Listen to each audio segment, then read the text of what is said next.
Alrighty. I think we are more or less good to go. Yeah, it seems like it. So, yeah, it's been a few weeks since I last streamed, and part of it was because of illness. I really haven't been feeling too good, and I've been filling my time with a bunch of writing and stuff, brainstorming, and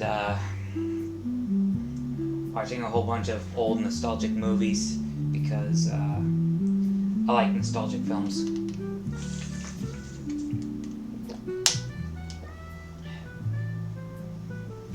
I also came across an old song that I had not heard since I was in middle school. It's called Not Your Enemy. So, yeah. It's nice to encounter that song. Anyway. So, I've got some stuff laid out here, and I also have my webcam set up to show this view of my stove. I've got a large pot, a regular pot, and a skillet, a non-stick. Actually, I think I'm going to call this one a cauldron, just so that we can identify easier which one I'm talking about. Because these are both pots, but this one makes me think of a cauldron more, so yeah. We'll call this a cauldron, this one is a pot, and this one is the skillet. So, yeah. Hopefully that will make everybody more on even terms with everything. I also have a Grotan baking dish. I also have a strainer pulled out. I also have this glass bowl here. Got a measuring cup.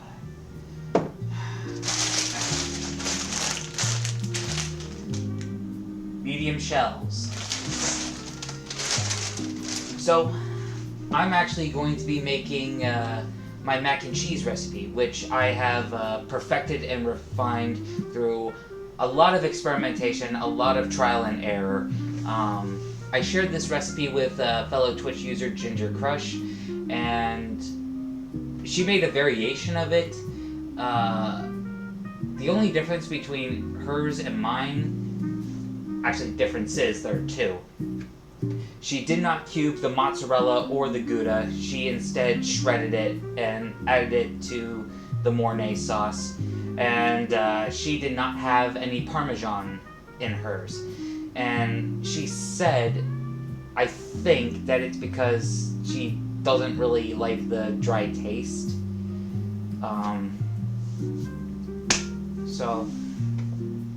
But those differences aside, she still did a good job, and she said that it was the best mac and cheese ever. And if she enjoyed it, then hey, that's a win. Anyway, so I got some of my ingredients out, such as my salt, kosher, my cayenne pepper. I also have some oregano, paprika, some black pepper, and I also have a little bit of nutmeg. So yeah. Oh, and there are other ingredients that I have not pulled out either, and I think part of it is because I was willing to pull that out and do that with us. Or do that during the stream. So, anyway.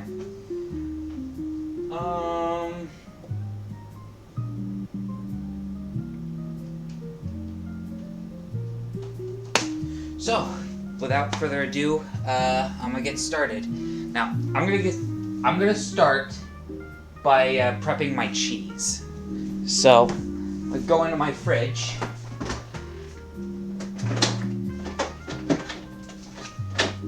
Now, I'm going to put on record, I do not have all of the cheeses that are in my recipe.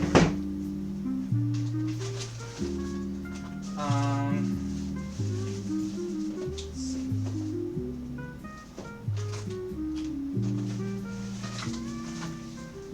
String cheese, that's mozzarella.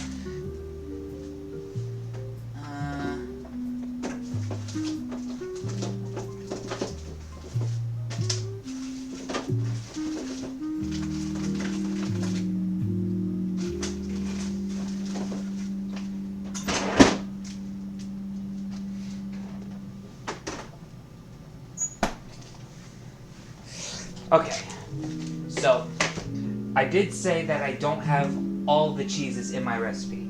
My recipe calls for cream cheese. I don't have block of it. Oh, I forgot to pull that up. Give me another second.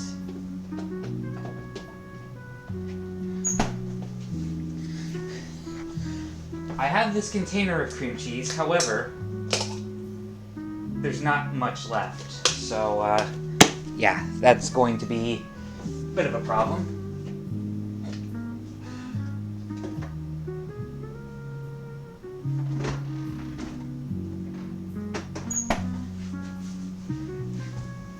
I'm sure we could probably sub in cottage cheese, but I'm not a big fan of cottage cheese. I also don't have any Gruyere.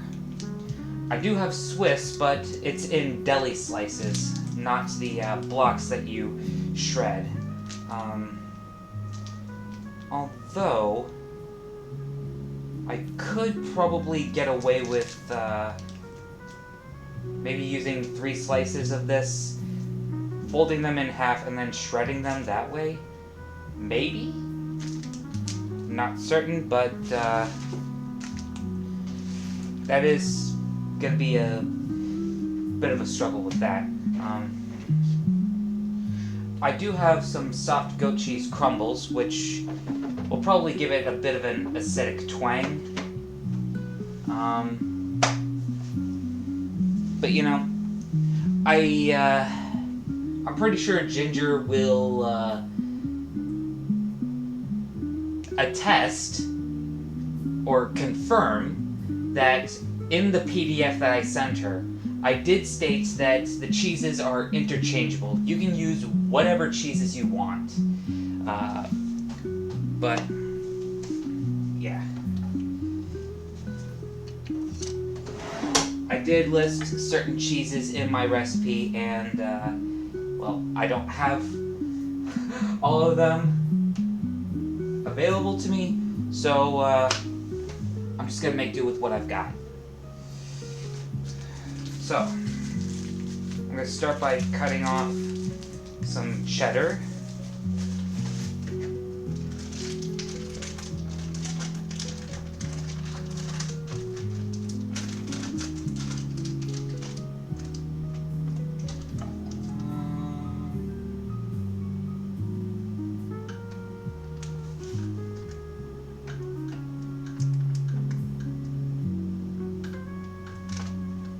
This much should be enough.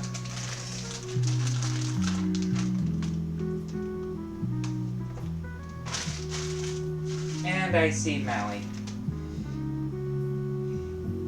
He's just walking around on the kitchen floor. This one's a little crooked. I'm gonna try to flatten that out there.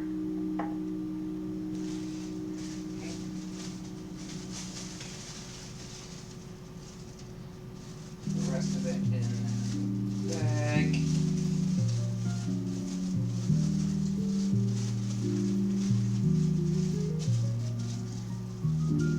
Okay.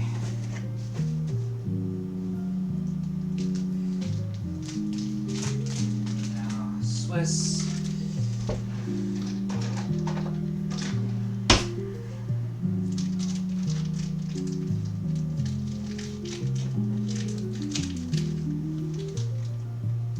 I think Maui's messing up my little makeshift stream table.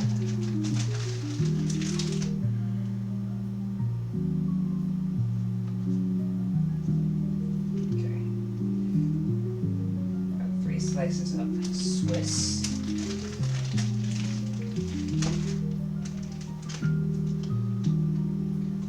paper. Now, I want to put on record, just because I'm using Swiss, that does not mean that the mac and cheese is going to turn into a delicate souffle. And again, I'm going to reassess. You can use whatever cheeses you want. You can use Havarti, you can use Philadelphia cream cheese, you could use Kamate, you could probably use Gorgonzola if you're feeling bold.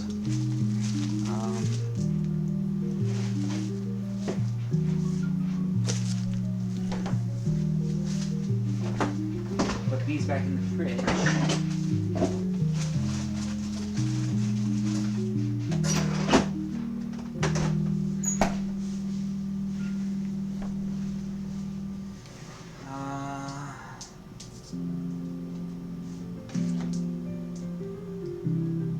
Open my Parmesan here.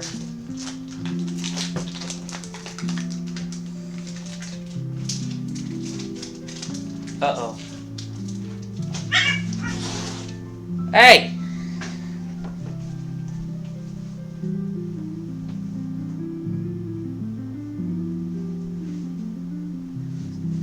Sorry, folks. My cats were getting rowdy.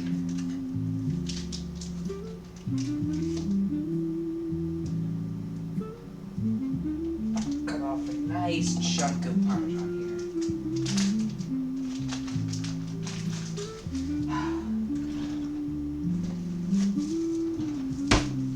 I like Parmesan. It's one of my favorites.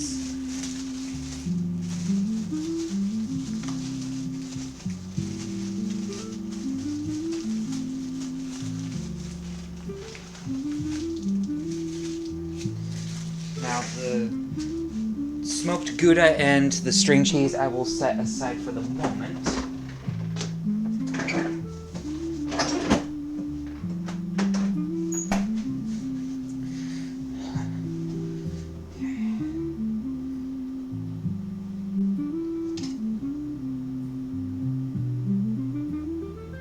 Like I said I was planning to do earlier, I'm going to fold the Swiss in half, like this.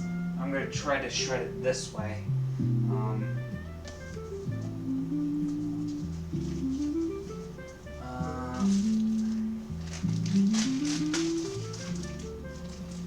Excuse me while I toss these plastic things. I did not account for any clearance problems that I was going to run into, but that is beside the point. Okay, that is Parmesan. And before anybody panics, I did wash my hands before I got started.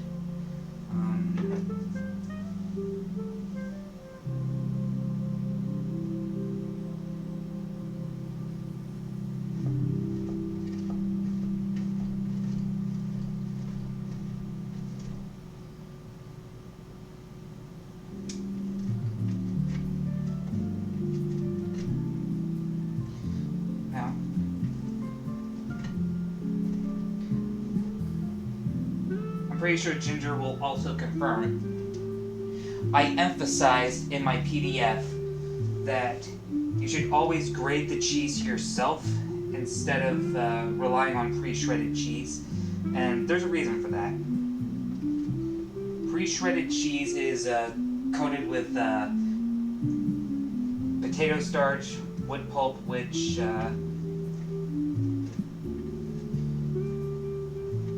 is said to prevent caking, but it also causes clumping and it also prevents the cheese from sticking together.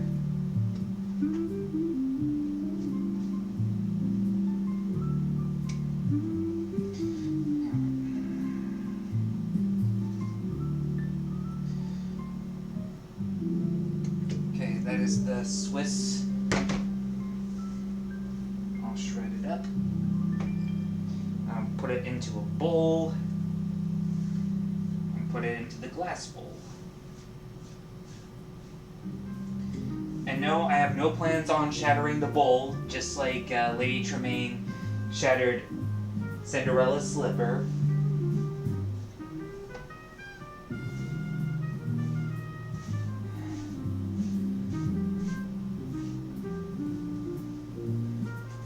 Okay, there's that.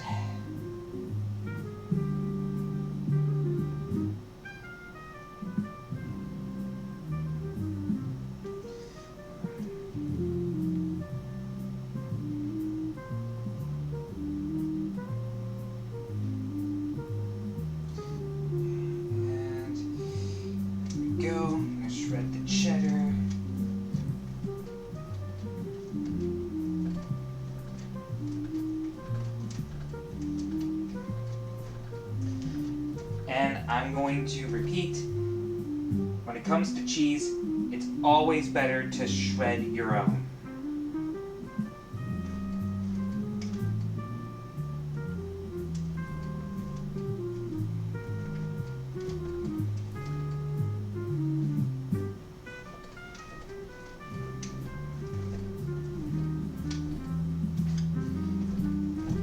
Yes, it is a lot of arm work and does wear you down a bit, but it's totally worth it because it's going to be so melty and creamy in the end. Just trust me, it's going to be worth it.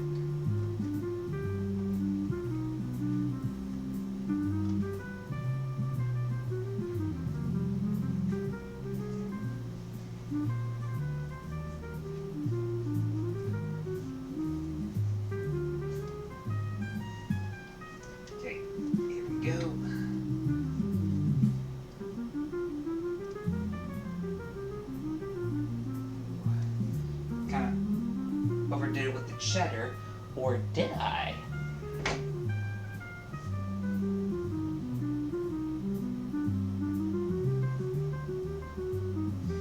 I'm actually going to reserve some of this cheddar for later. So, I'm gonna grab a little smaller bowl and put the remaining cheddar in that.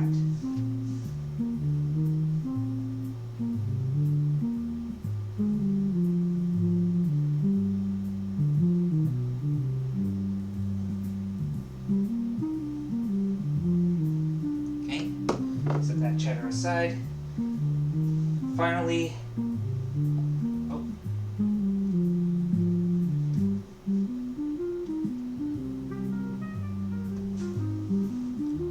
add some leftover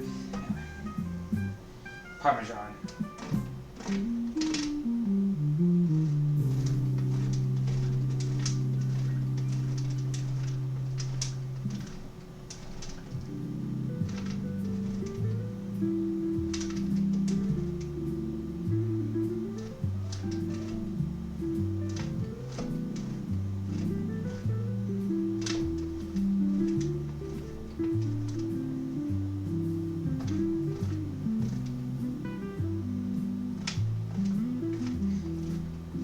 Now you're probably wondering, why am I choosing now to make my mac and cheese recipe? I mean, summer's basically over, it's too late to do any summer barbecues, yada yada yada, and Thanksgiving is 2 months away, give or take. Well, it's because autumn is among us, and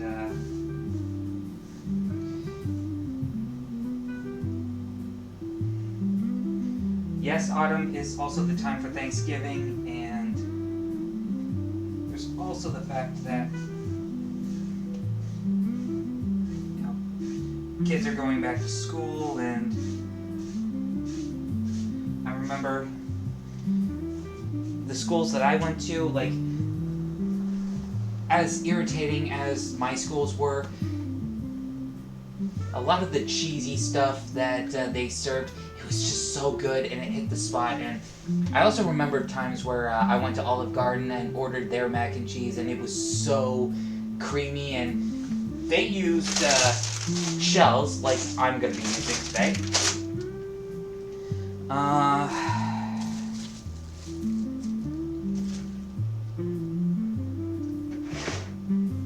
So, yeah. Autumn is basically the season of nostalgic foods, and it's also a great time to whip out that soul food. Like, no matter how many differences people may have, there's always one thing that can bring them together, and it's soul food.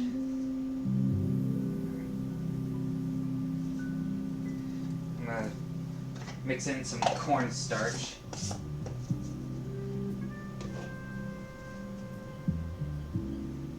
With this cheese mixture.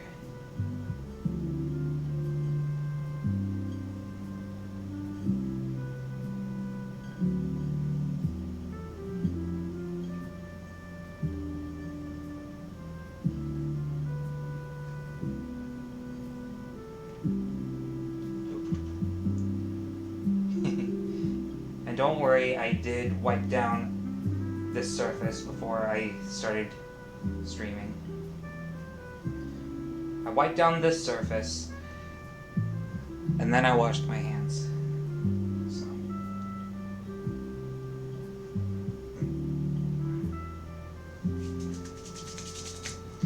Okay, I'm gonna wipe off my hand again. Oh. I almost had a misstep there.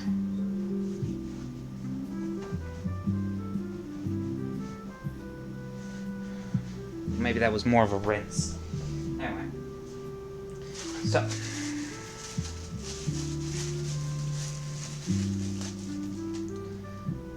Here's some smoked Gouda. Which, if I said it once, I'll say it again. It is absolutely my favorite cheese.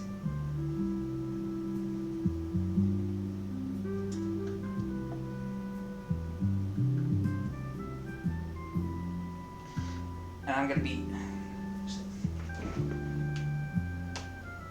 probably can't even see that. I apologize. I'm gonna be cutting this Gouda into cubes.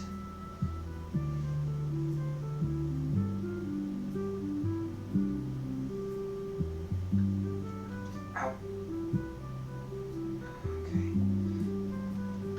It just left an indent. Don't worry, I didn't cut myself. It's not drawing blood. I'm perfectly fine. Oh.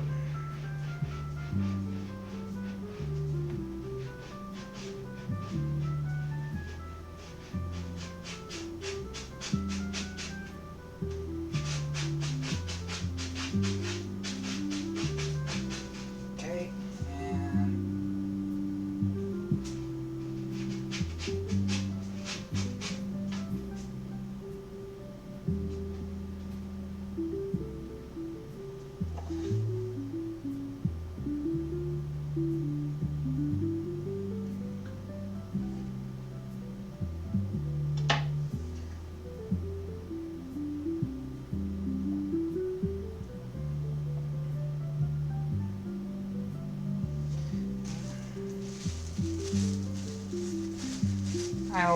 I'll reserve this bit of Gouda for another day.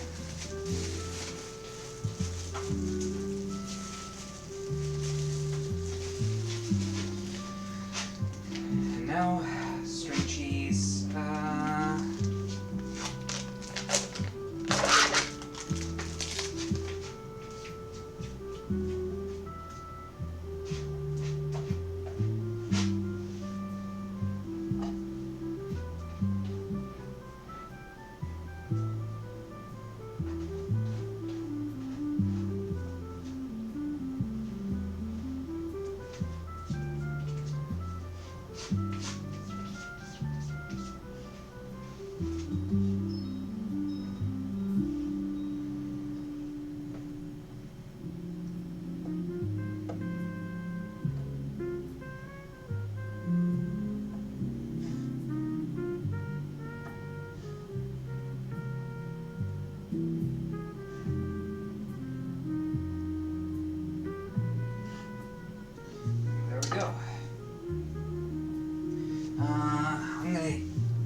different holding vessel like this.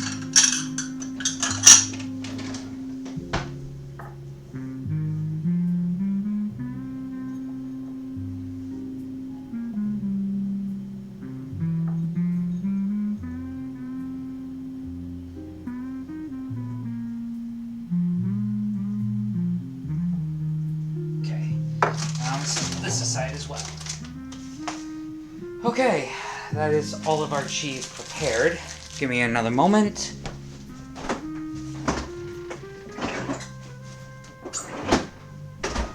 Put all this away.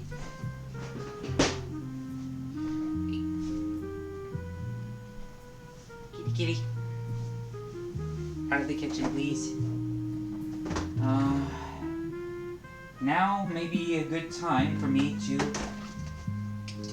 get started on the bechamel. I'll grab a stick of this. I'll grab this, and I'm gonna grab this.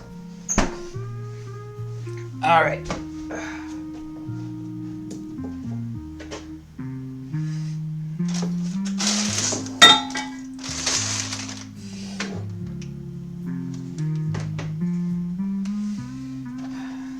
So, I'm going to fill this up.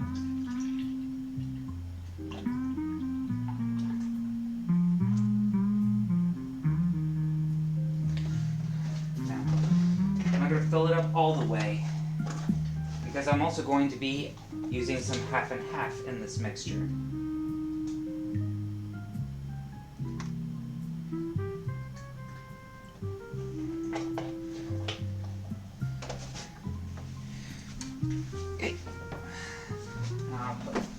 Liquids back in the fridge.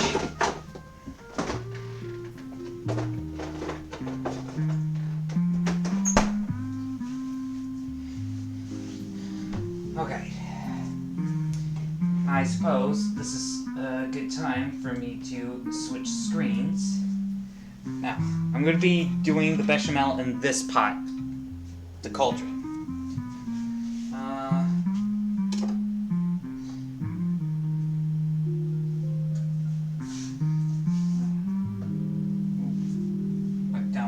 Cutting that a little bit before I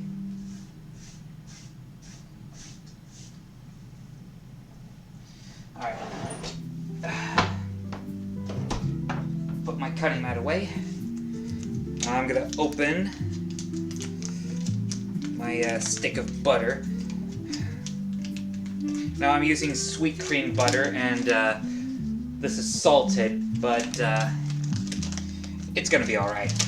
It's gonna be fine. Stick the butter in the cauldron, set this burner to medium, and toss the wrapper. And while this is melting, I'm going to pull out flour.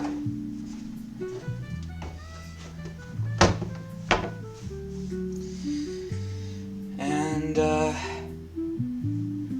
what the hey. I'm gonna fill my silver pot with water.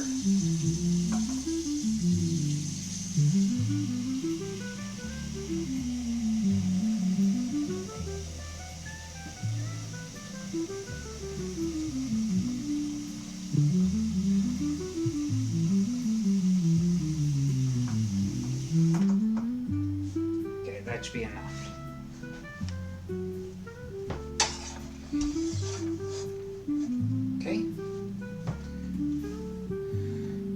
So, my pot is filled with water.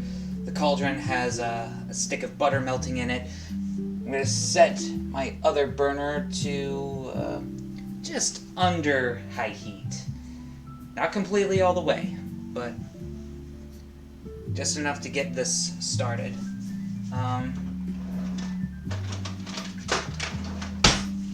Also got to pull this out. Now, I have a a spatula and a whisk here, and that's for a reason.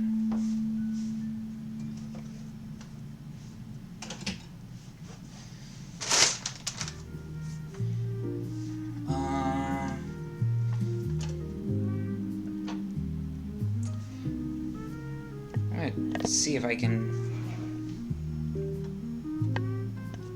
see that. Oh, you probably can't. Hold on. So there's the butter melting. Set that back. So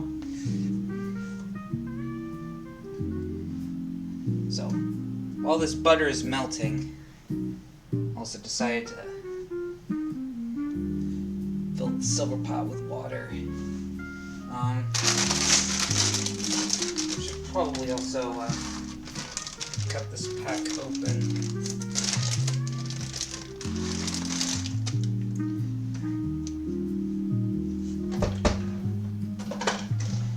Now, you're probably wondering, what am I doing? Well, the cauldron is where I'm going to be making my Mornay sauce. It's going to start with a roux, which will then turn into a bechamel when we add this. And then when we add the cheese, it becomes a Mornay sauce. In the silver pot, we will be bowling. Words, English, talking, not good. We will be boiling our shells. Now, even though I said that I was making my recipe for mac and cheese, I'm using shells this time around. Elbow macaroni is the classic choice. I like shells a bit better because there's more surface area and it really holds on to the sauce. Cavatappi is my favorite pasta for mac and cheese. You can also use Ganelli pasta, you can use bow tie pasta if you want. You can even do caricature pasta if that's your thing, but today I'm using shells. But hey, if you want to use the classic elbow macaroni, hey, go for it, it's your kitchen. If you want to make my recipe, go ahead and use whatever pasta you want, whatever cheeses you see fit. Just as long as you're satisfied with the end product, that's all I really care about. All I really care about is if you try out my recipe, that you're satisfied with the end product. Ooh. Butter is just about there. There are bubbles forming in the silver pot. I should probably switch the screens back. Ah, check out that beautiful vapor.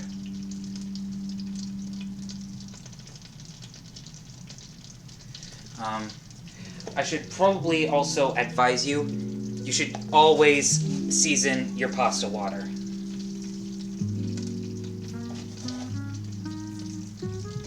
Not too much, though.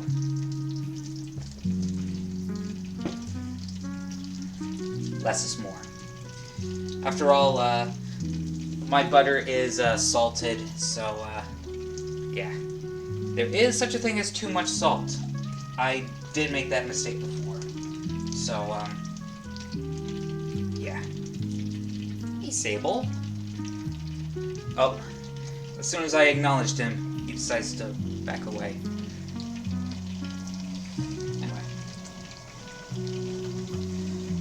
So, once this comes to a boil, I'm going to be cooking the shells for, let's see, it says 8 to 10 minutes, so I'm going to try to go for 6. And that's because this stuff will spend plenty of time in the oven, and we don't want to overcook or burn the end result, so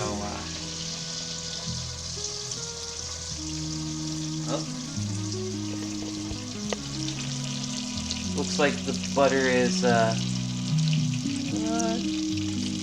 There we go. So it looks like the butter is just about melted. It doesn't look like the water's gonna be at that boiling stage too soon, so there we go.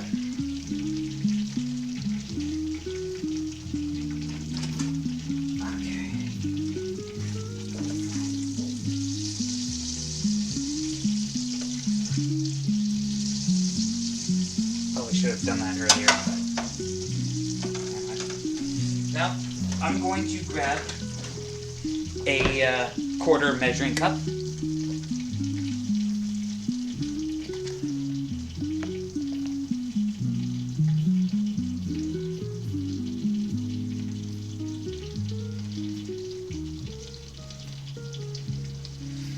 I'm going to add just under a quarter cup of flour.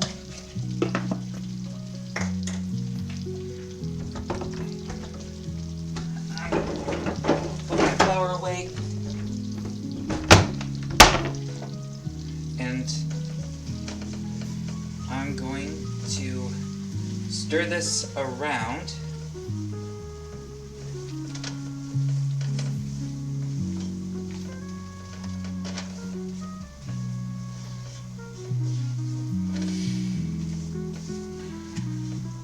Now, if you're wondering what a roux is, it's a mixture of fat and flour, essentially, used to thicken sauces, soups, braise, meats.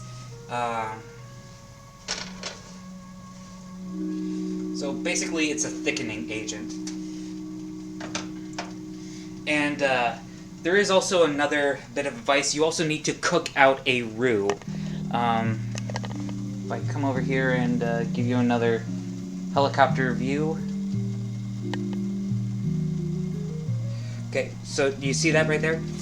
That is the roux, and you have to cook out your roux.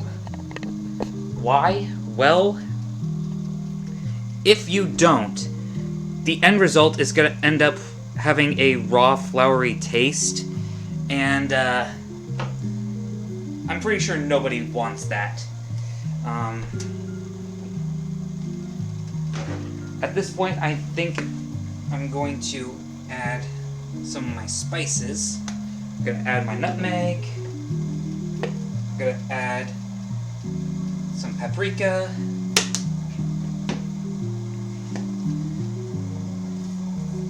I'm going to add a bit of black pepper.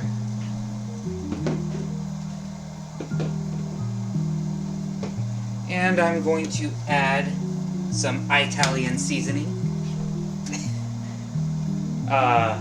I know it's pronounced Italian, but I was actually trying to make a Big Bang Theory reference with that.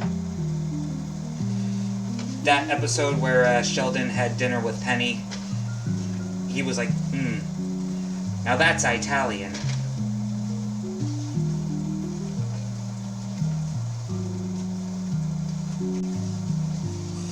I do apologize to anyone in Italy that I may have offended.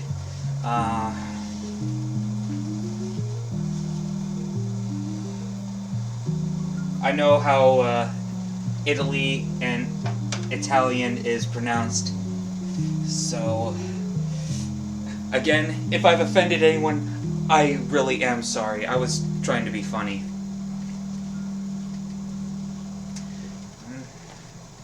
Maybe just a tiny pinch of kosher salt, in case I added too much. Okay.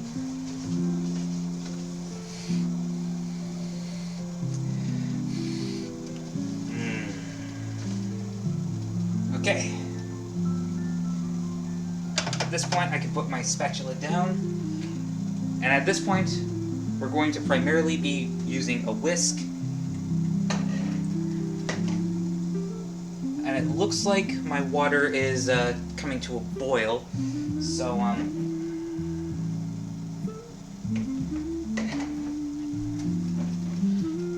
I wonder if I can... Hold on. I'm gonna try something here.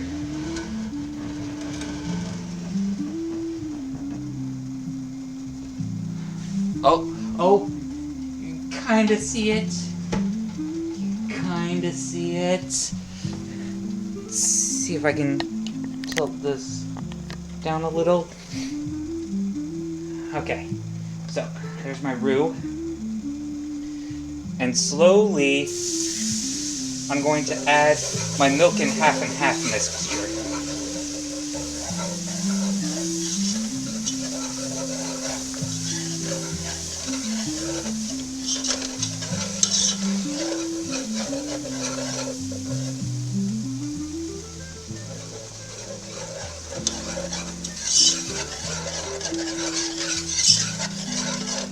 Now, I don't think I can put enough emphasis on slowly. You don't want to add any more than a quarter cup to a half a cup at a time. And that's because if you add your milk way too fast, the roux will end up clumping and the end product of bechamel will, it won't be cohesive.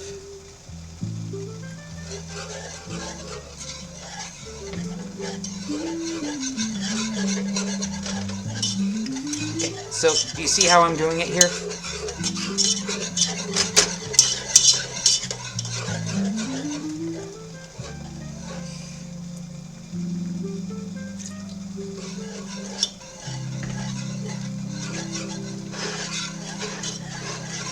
We are whisking this into full incorporation.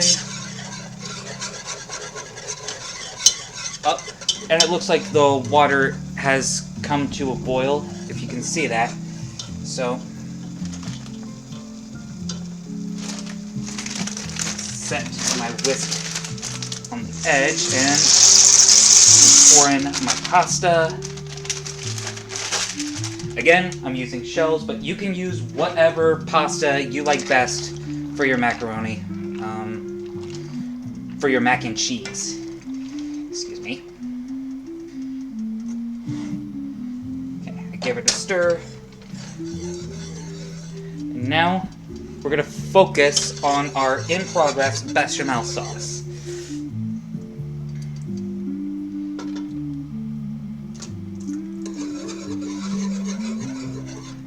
That's another stir.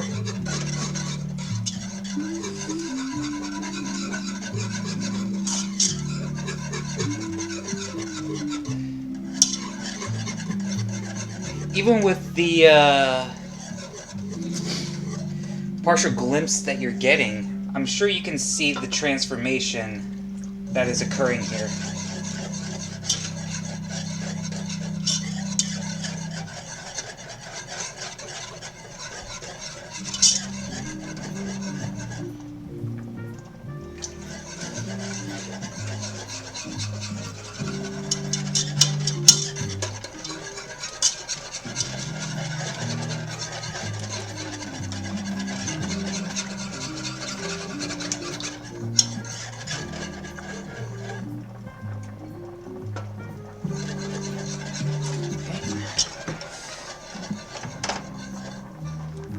Looks like my pasta may need a small stir.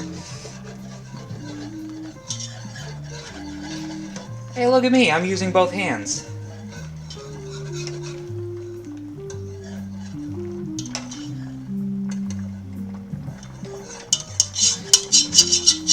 I'm just trying to make sure that it doesn't stick to the pot when I go to drain it.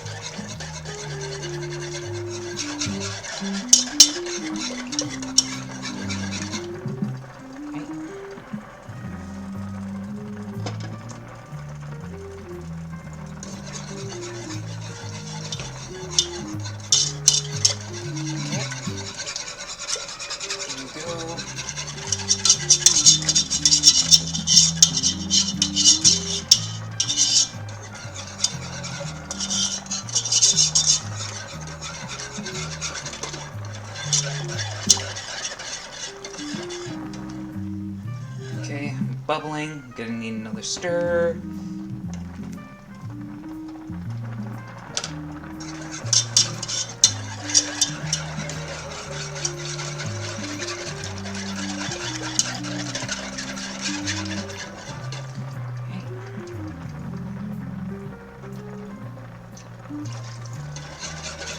Add more of the milky half and half.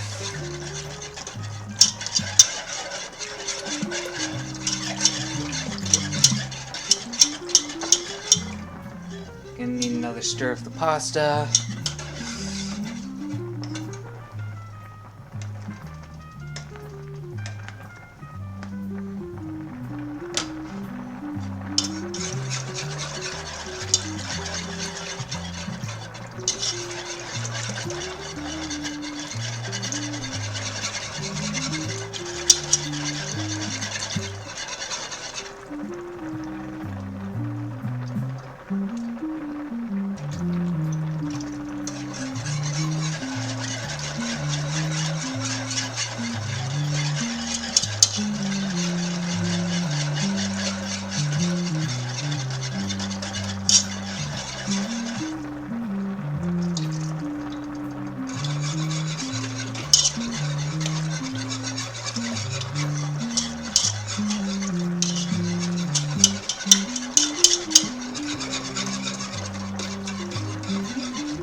Grab my spatula again. Whoop! You thought you were gonna make it to the floor, didn't you? Well, I'm on full alert today, Buster. I am on full alert.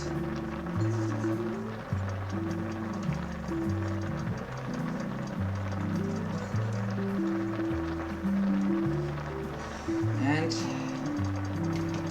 that should do it.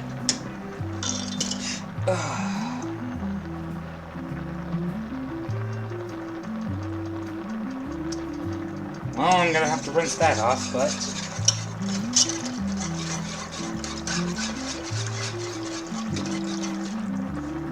Oh, and I probably should have set a timer for...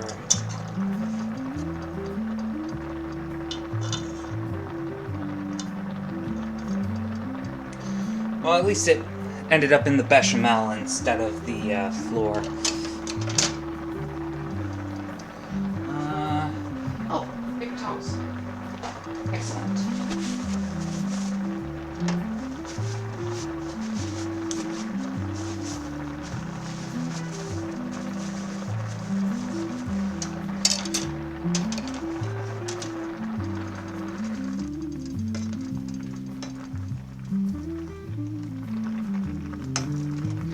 Okay, now, has it been 6 minutes? Has it been 7? 8? What? I'm gonna taste test a shell.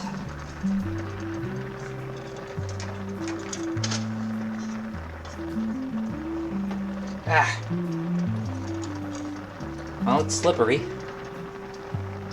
And yes, I also wiped down the stove.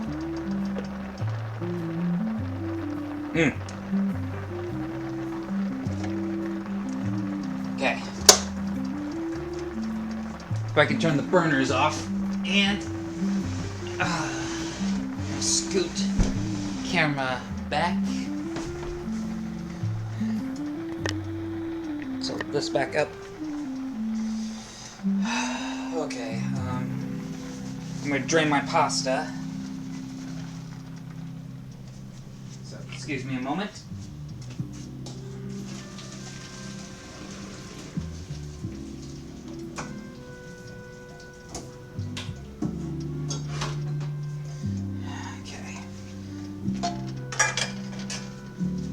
Put the pot back there. Now, I'm going to start by adding my goat cheese crumbles.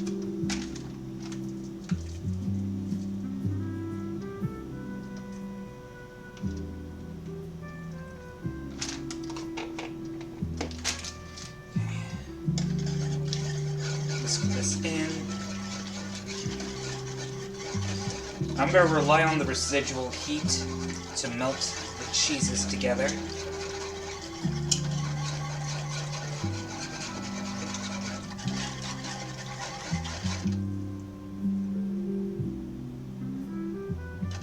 Okay.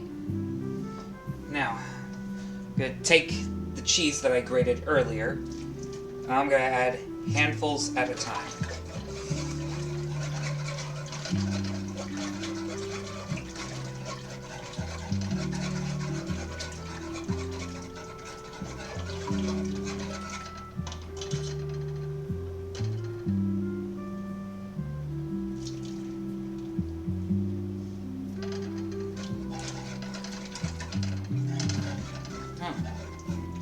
Surprisingly, it hasn't even taken me this long.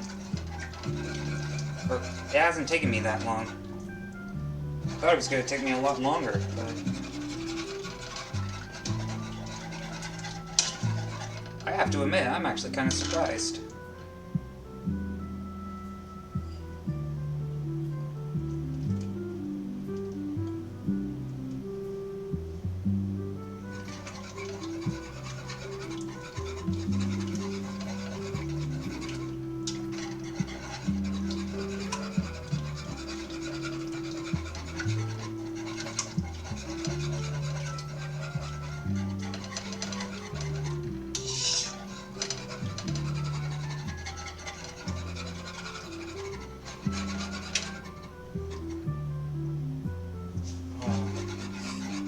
I'm not sure if you even saw that. We got a cheese bowl. Nice.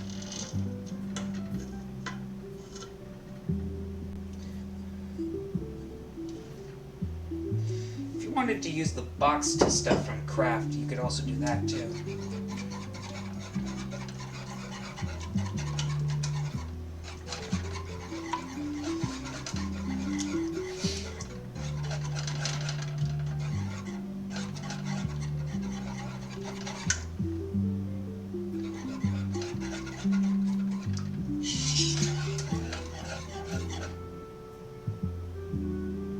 Look at that. So beautiful.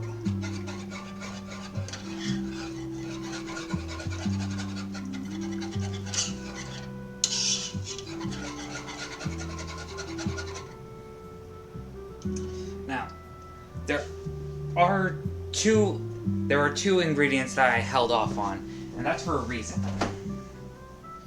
Let's see, where is it? Where did it go?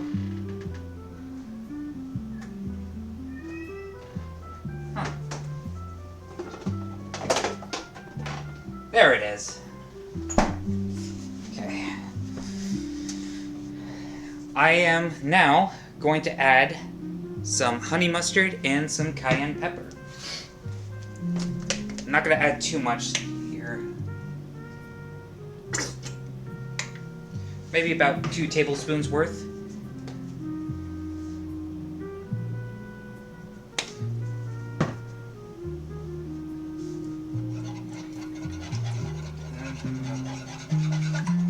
Vigorously mix this in to incorporation.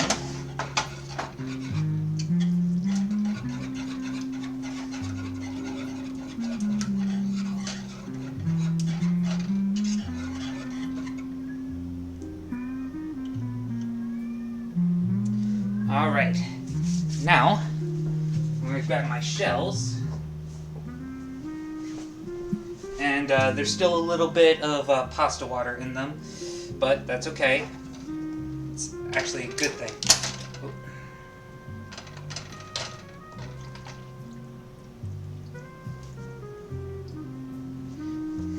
There we go.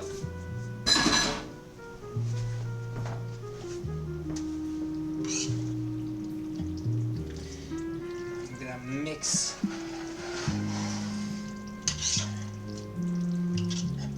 this goodness.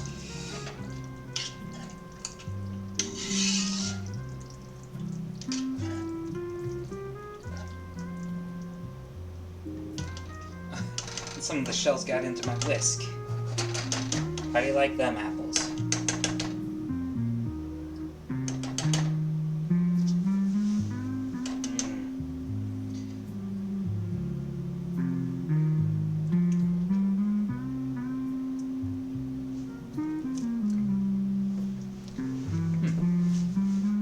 Yep, that's good. It's real good. All right.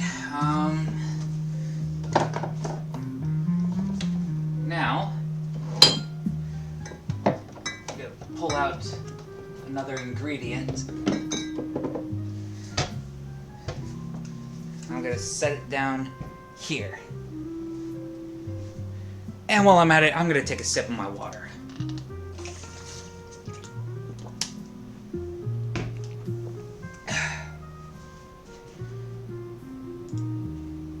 And I'm gonna put my honey mustard back in the fridge.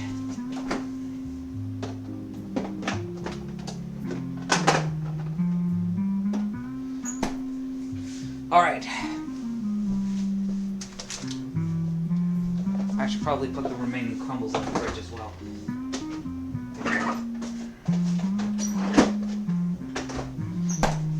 Now, I'm gonna set this aside for the moment. Put the skillet on the front burner now. Now,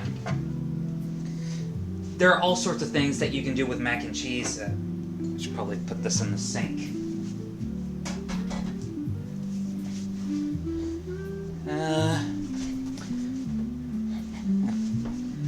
Not sponsored, but I love this product. It's very handy. Very useful.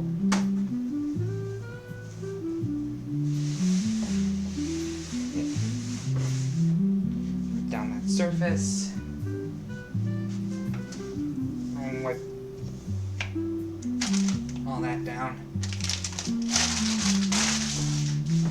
Toss that. Alright. Now, actually, I'm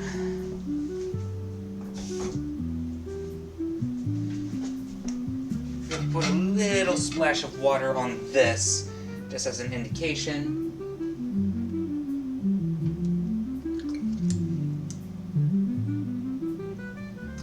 Okay, I think that's cooled enough to where I can add another player.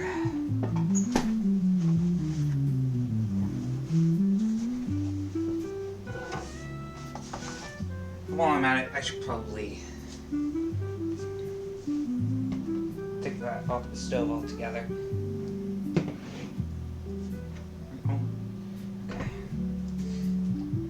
So, there are a few other things that I want to add while that is heating up. 1,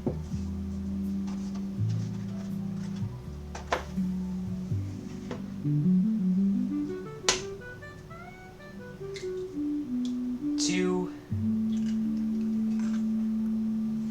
and 3. Hey, I didn't get any shells in this. I didn't get any shells in.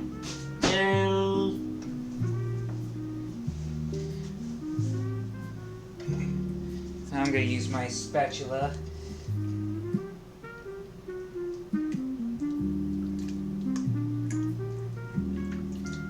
I'm going to stir eggs. Stir in the eggs. This sort of creates a casserole-like texture.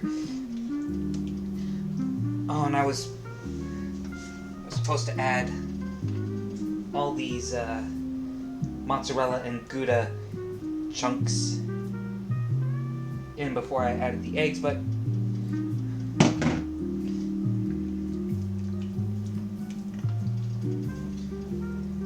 hey, that's okay. I caught myself before it was too late.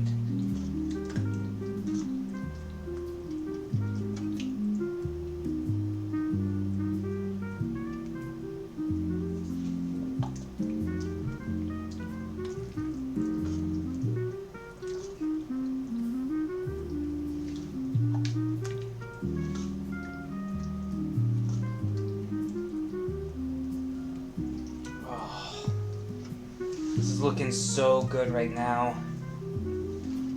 But we have a few more steps to go before we are ready to put this into the oven.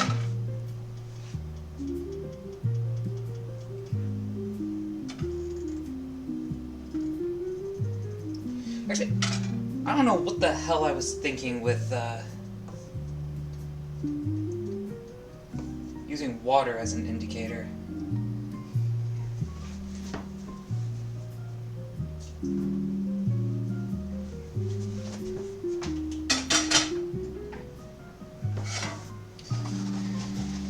Put the eggs back in the fridge.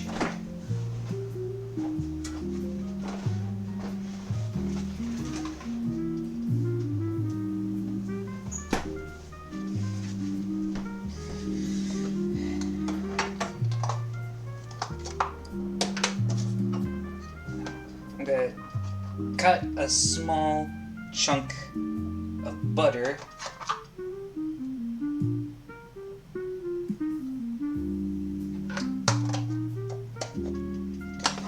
And I'm gonna use that to toast up some panko breadcrumbs. Hey, Sable. What you doing, kitty?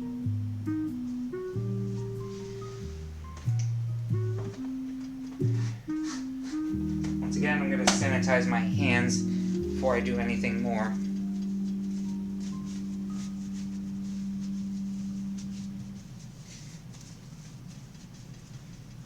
Better be safe than sorry. Okay. Well, butter is melting. Let me bring the camera closer, and then tilt that down. There.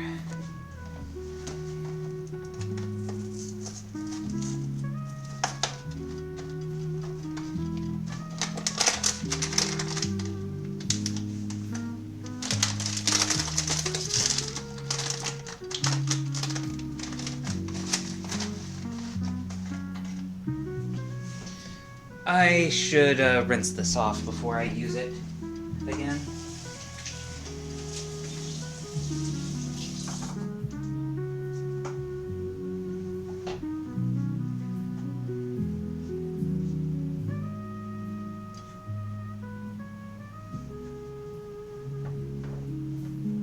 A clean scoop is a happy scoop.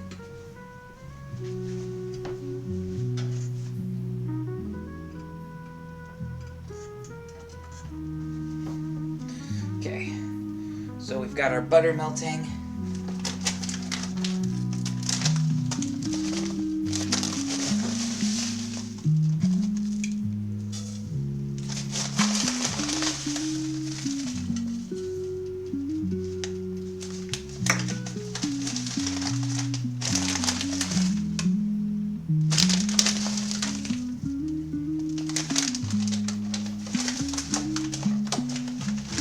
Little over half a cup of panko breadcrumbs because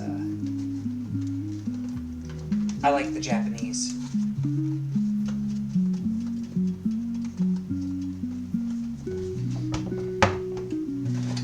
Now you may be wondering, why am I putting panko breadcrumbs on top of my mac and cheese? Well, why not? And I should probably grab another spatula for this. There we go.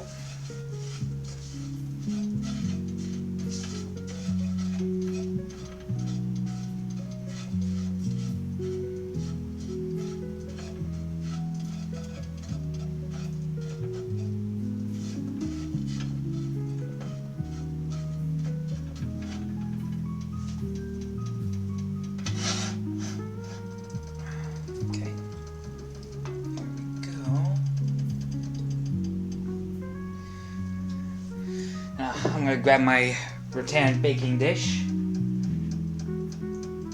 switch screens, I'm going to grab another sandwich bag, but not for the reason that you think. I actually learned this from watching Terry Crews making his mac and cheese recipe, which he calls mac and cheesy. I'm going to use coconut oil to grease and lube up my gratin baking dish. You don't need a whole lot here, but you just want to make sure that you lubricate it up well enough to where it doesn't stick as much as it would, at least.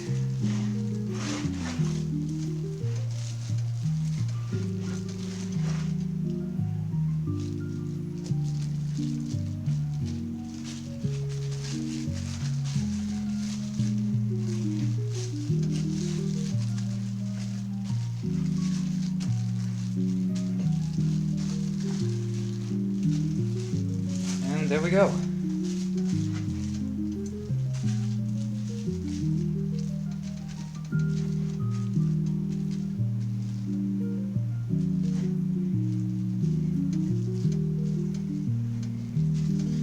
Go. Toss that.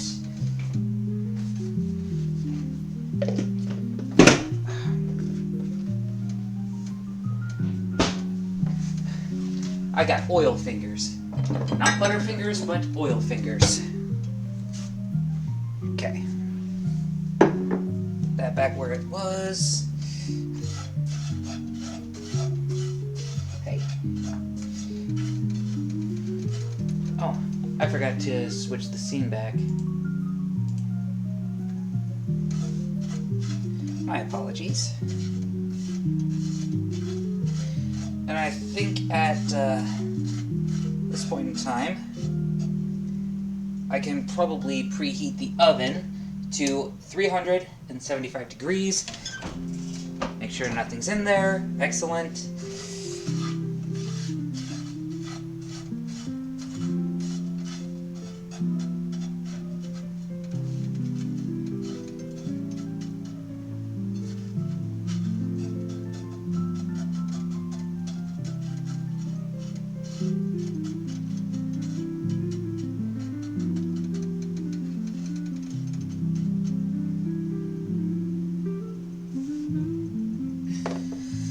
Now, I did say that I'm using a gratin baking dish.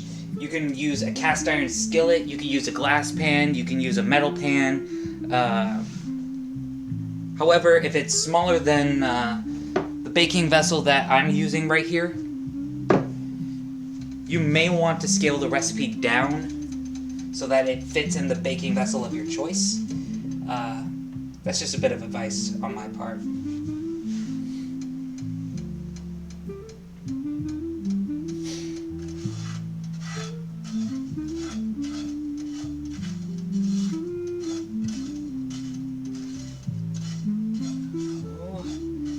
Starting to turn golden brown.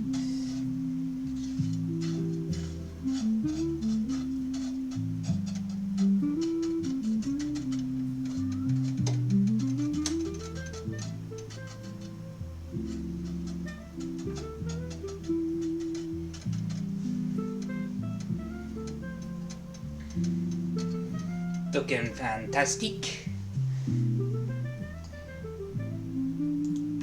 I think at this point, I'm gonna bring the baking dish back out, and I'm going to very carefully pour this. Oh, we got some sloppage. That's okay. I can wipe that down.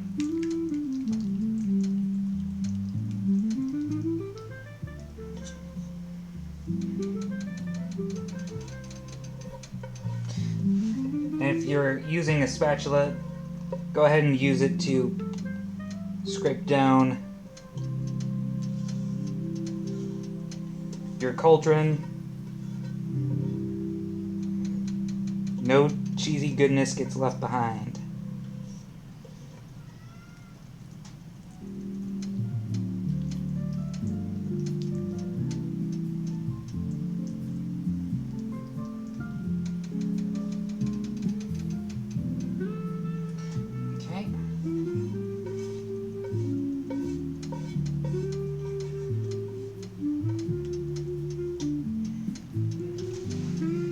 I know it looks good already, and you may want to eat it now, but hey, just you wait. It's gonna get even better.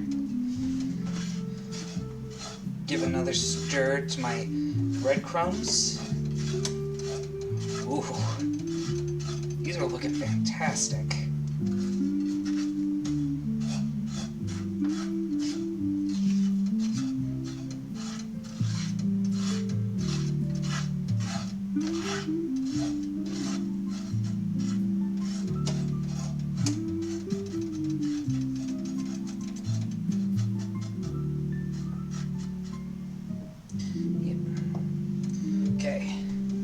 Now, I'm going to take the cheese that I reserved from earlier. I'm going to sprinkle it over top.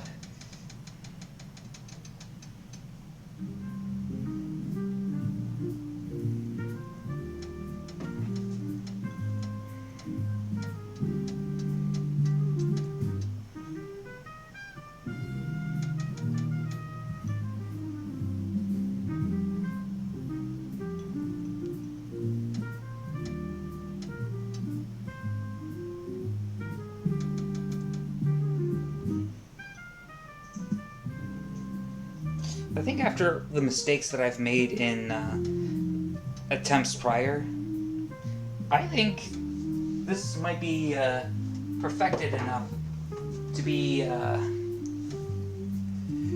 critiqued by a mac and cheese connoisseur.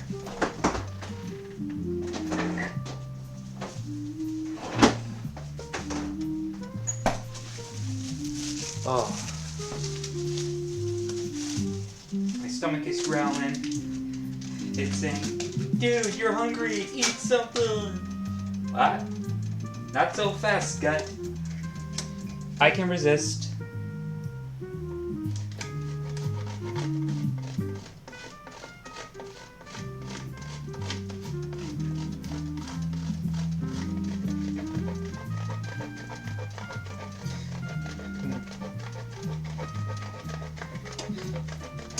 Sprinkle on an extra grating of Parmesan cheese because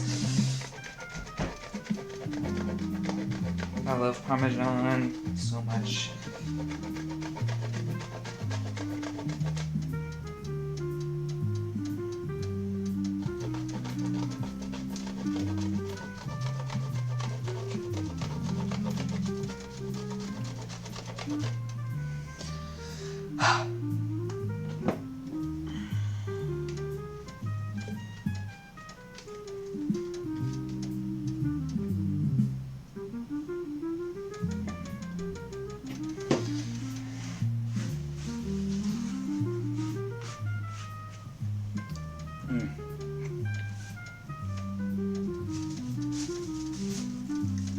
Like I said, I love Parmesan.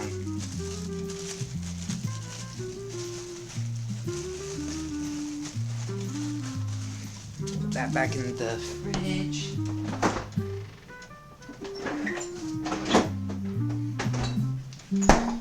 Okay. Give another stir to my panko.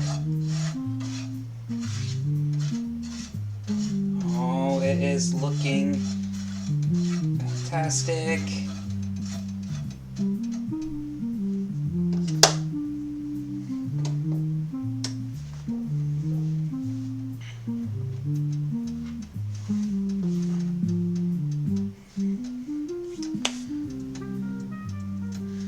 Okay. You see this? This is beautiful.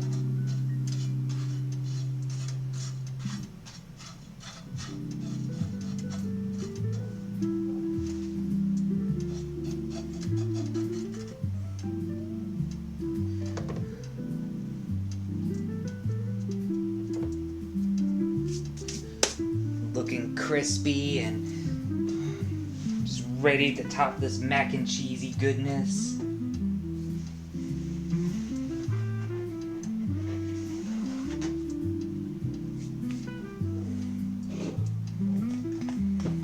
I think at this point I can put my spices away. need them anymore. Let's see, that's oregano, pepper, cayenne, Italian seasoning, paprika, and my kosher salt.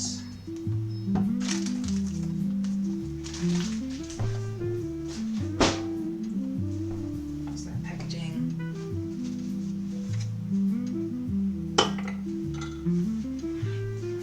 Doing a little post-cooking cleanup before I put it in the oven.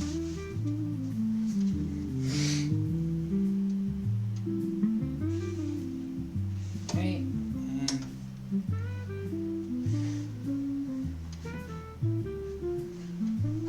give this another stir.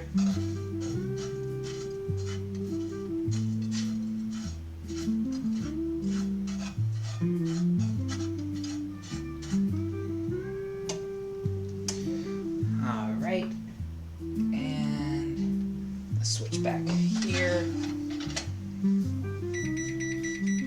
Ah, and the oven has preheated.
I remember when Ginger Crush attempted my recipe, she added bacon on hers.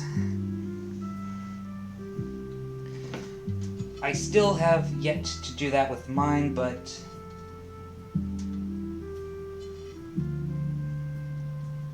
say, maybe I could make some as a side. Ooh. Okay.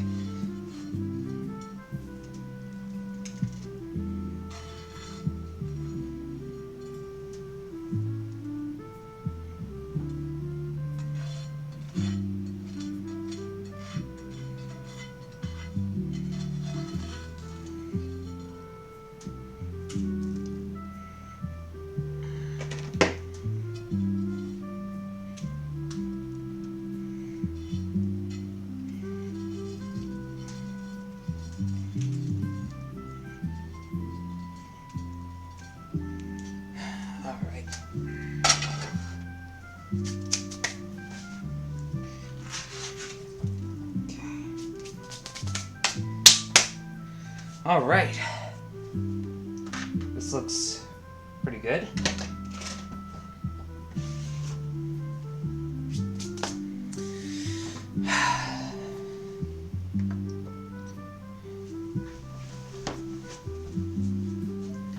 Okay, grab my oven mitts.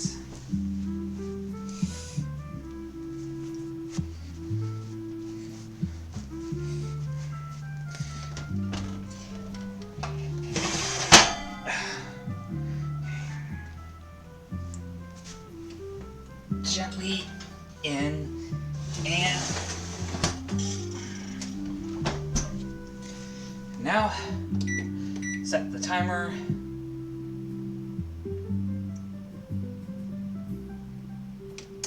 for 45 minutes.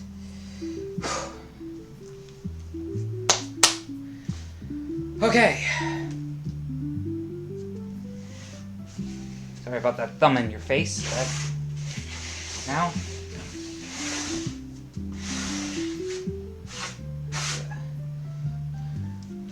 into my surface here. Ooh. I think I probably nearly scorched my finger.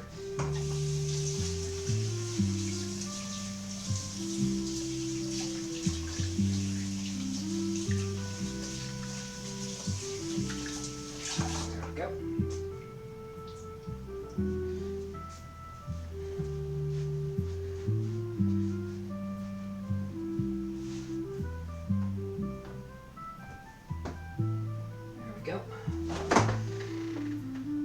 Let's see.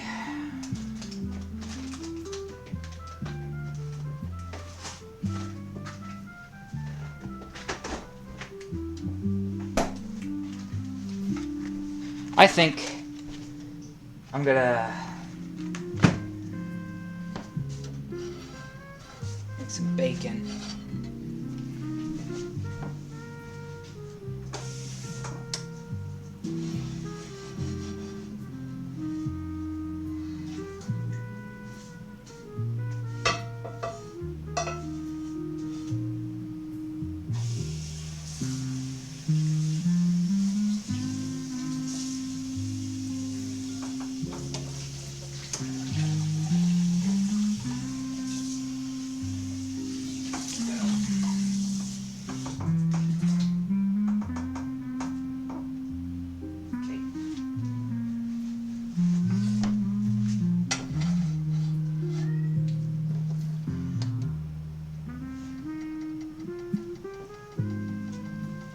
I'm gonna set it a little lower than, oh, wrong screen.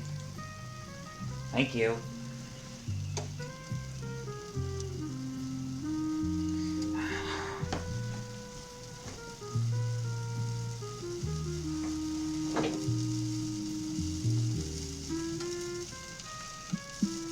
I'm gonna grab a plate.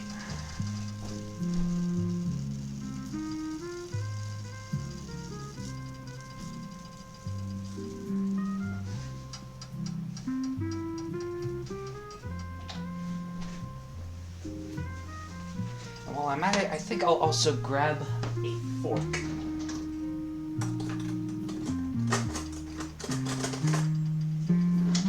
I'm sure my brother's going to appreciate this because my brother, he loves bacon.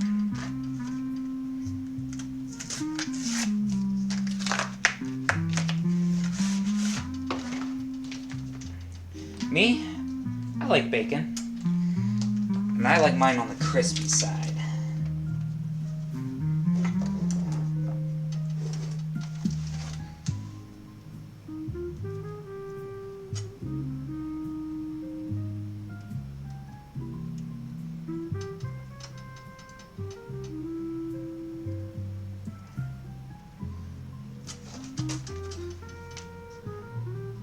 Son of a bitch, come on.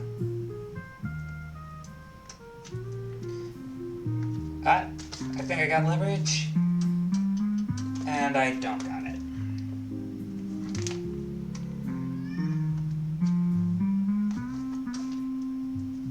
This is a pretty good seal. Screw it, I'm just gonna cut it open.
anybody who likes bacon is definitely going to enjoy this part.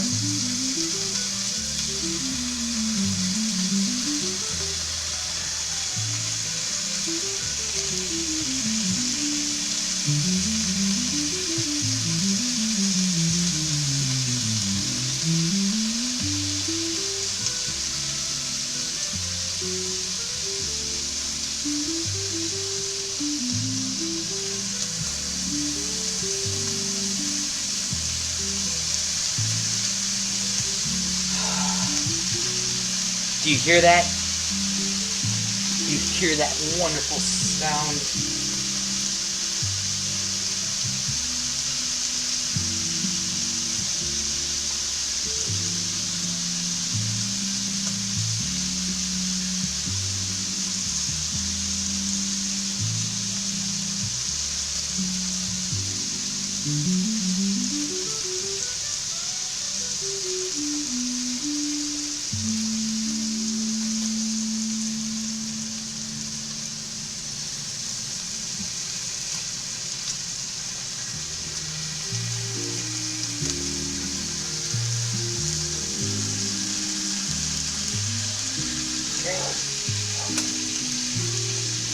Where did I... Ah, there's the fork.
Towel.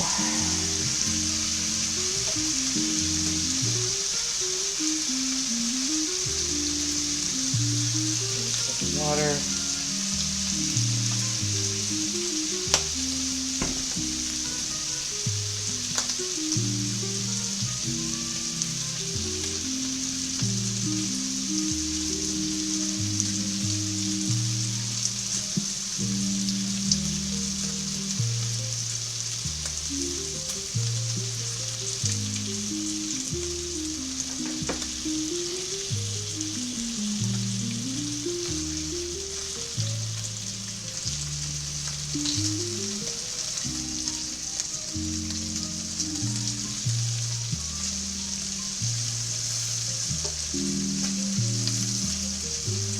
I wonder how Olive Hobbits likes her bacon.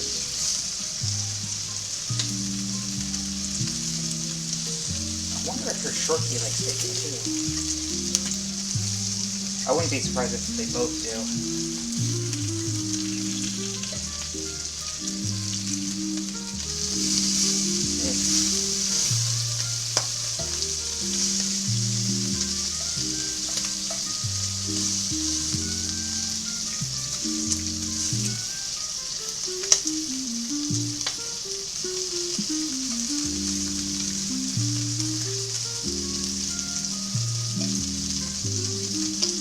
How they're both doing.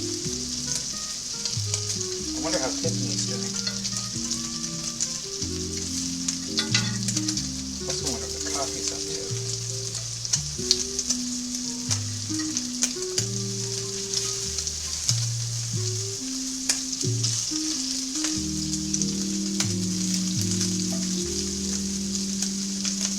I wonder how Kelsey's doing.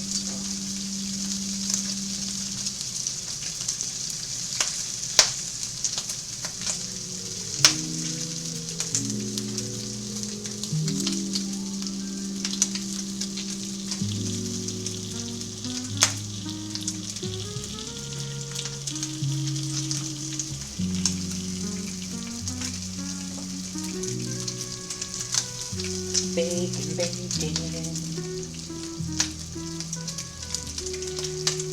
This is actually a pretty good way to pass the time while the mac and cheese is cooking. This bacon looks so good already. You know what? I think I'm also going to prep a vegetable.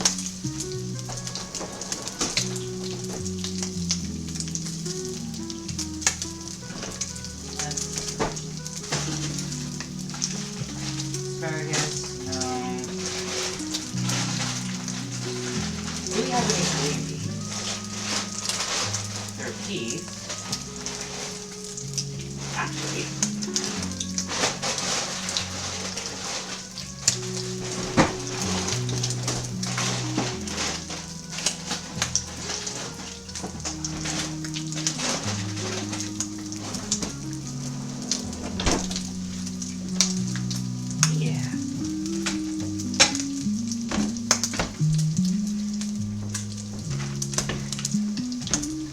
I think I'll prep some peas to go with this.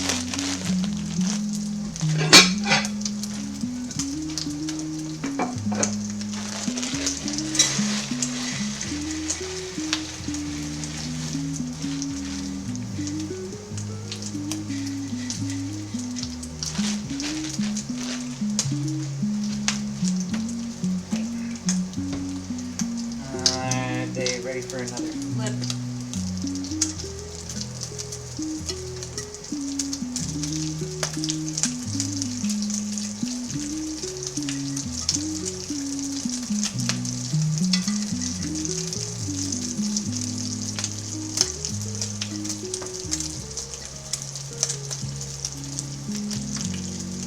Okay. So, a little bit of water.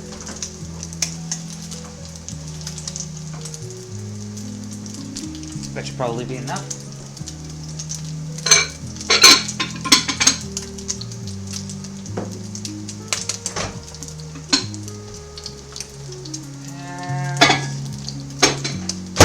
And put that in for 4 minutes.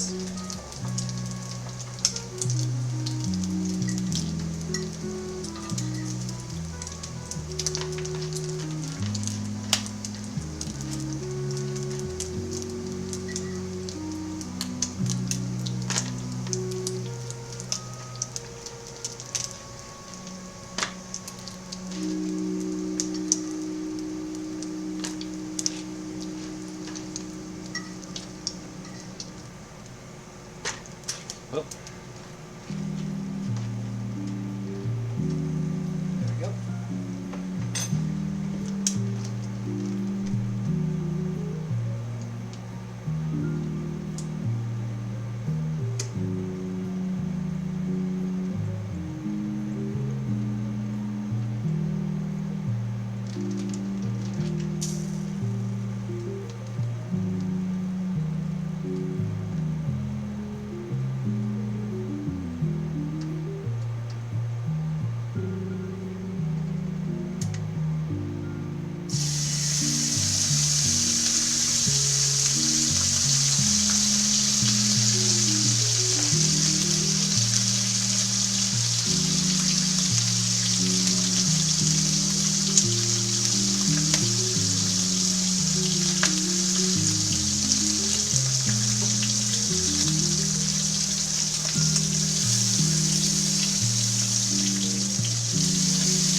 if I should have done the bacon first and then used the bacon fat to cook the panko crumbs.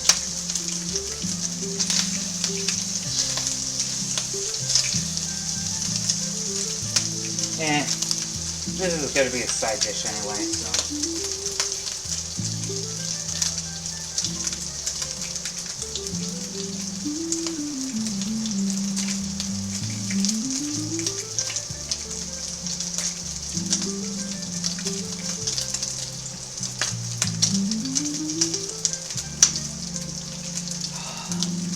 Can you hear all that?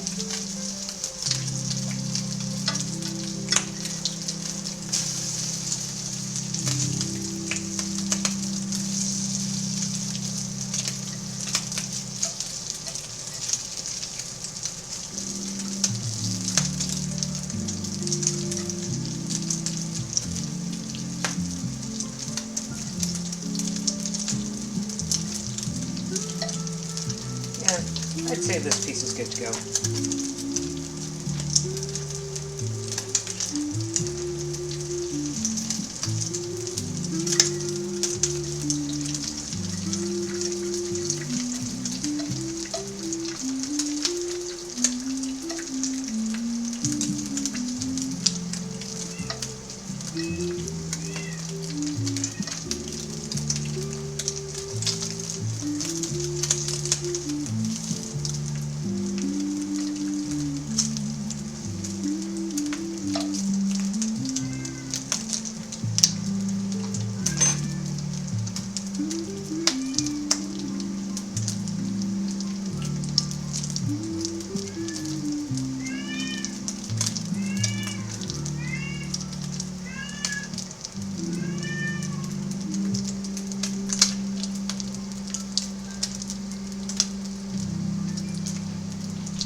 window.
Go. That's all the bacon.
don't want to burn either of my hands, so...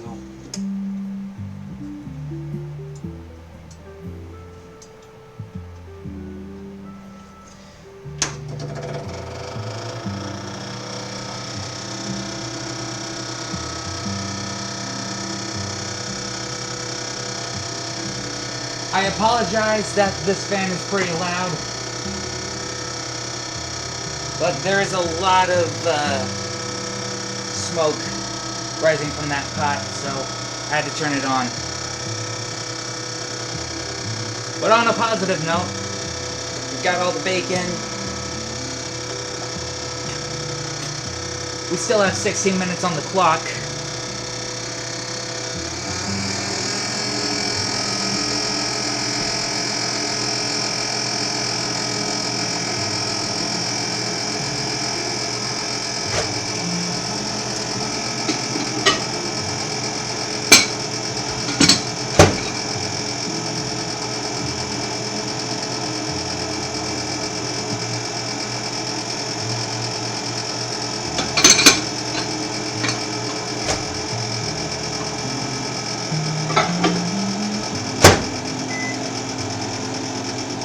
Microwave the peas for another 2 minutes. Meanwhile, this is the perfect opportunity for some more cleanup.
Like I'm gonna have to do some wipe down later, but doesn't look too bad. And it looks like I can probably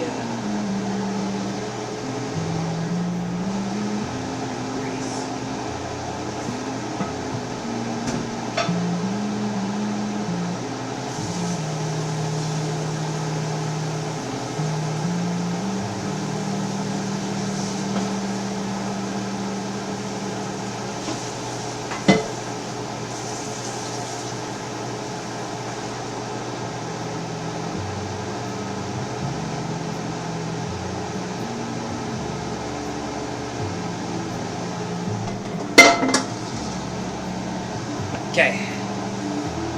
Still a little hot, but that's okay. I did not burn myself. That's good. We don't need to be burning ourselves live on the internet.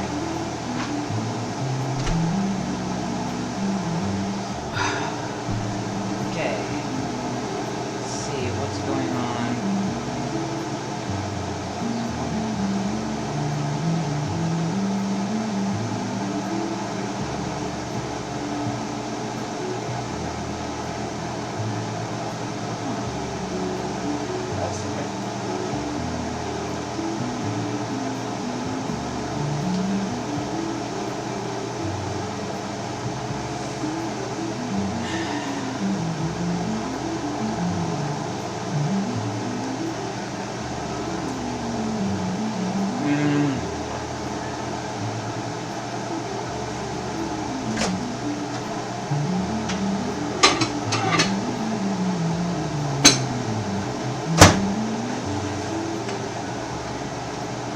I managed to get the bacon to that crispy perfection that I like.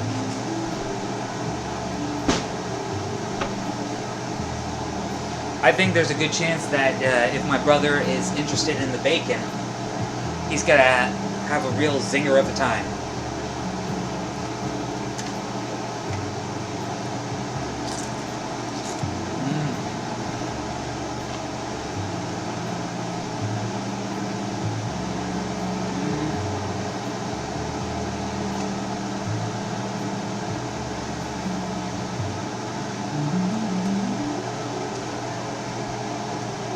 I love crispy bacon so much.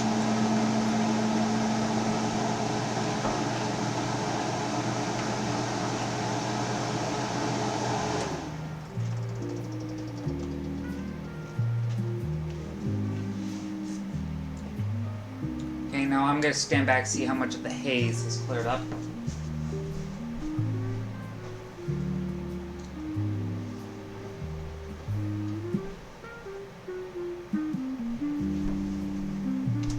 Okay, there's still a bit of haze, so I'm gonna open another window, so give me a moment.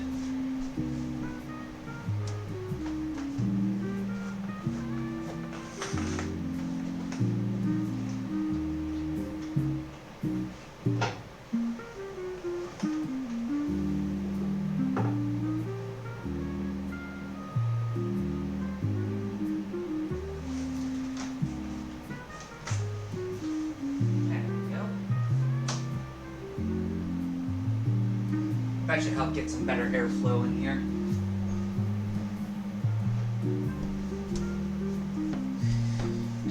Something that's always important in any household, even if you live in an apartment, you should always have some airflow. Especially when you're cooking, as I have.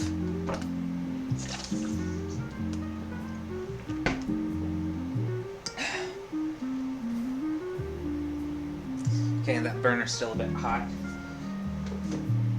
Still have 9 minutes, so I guess I can check my messages.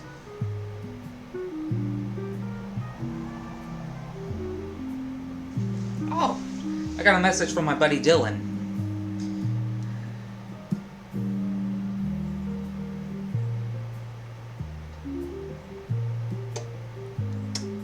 He says that he would like to write something with me sometime. You know what?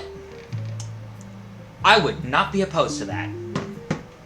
Dylan's a good guy, and, well, I like to write stories, and, I'm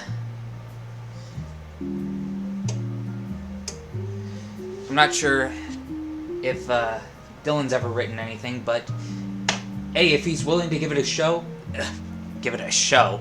If he's willing to give it a shot, hey, it's probably worth a crack. After all, Dylan's a good guy. And, much like myself, he's seen a lot of bullying in his life, so I'm pretty sure he probably has a good idea of what would make for a good antagonist, what would make for a good protagonist. I would not be surprised if he was able to write an entire story from A to Z without any help at all. Even if it's just a pre-write, I'm pretty sure it would be absolutely amazing. Yes, I have that much faith in him.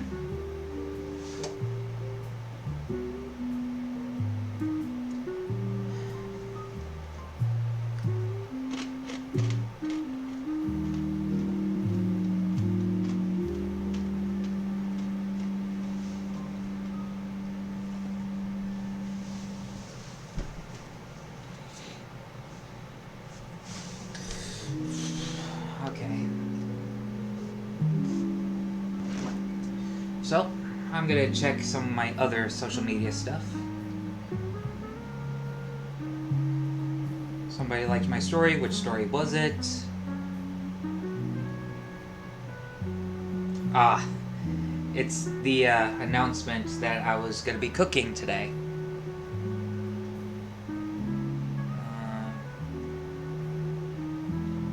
Let's see.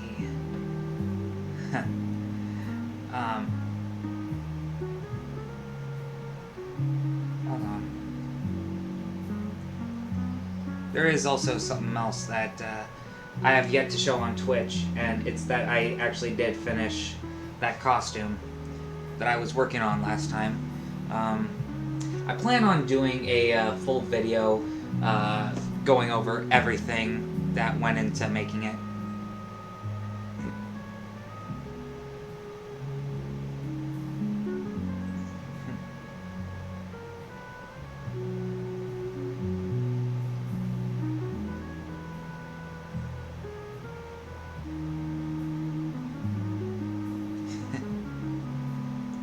A lot of good stuff going on here.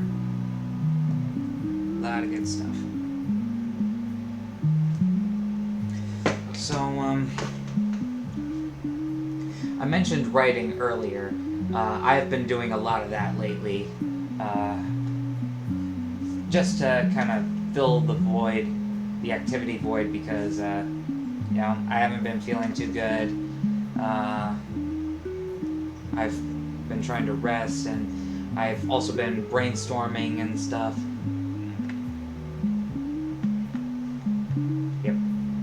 Breadcrumb.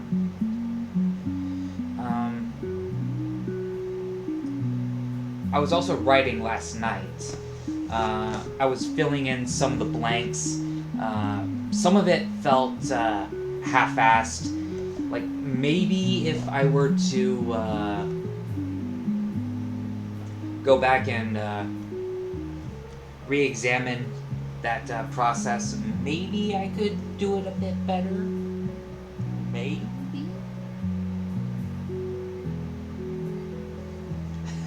I can do some weird stuff with my face, like.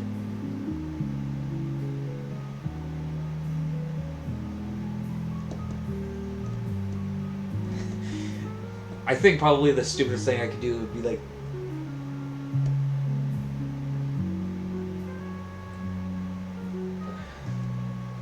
I'm no Jim Carrey, and I probably offended somebody by making that face, so I apologize. Oh, jeez.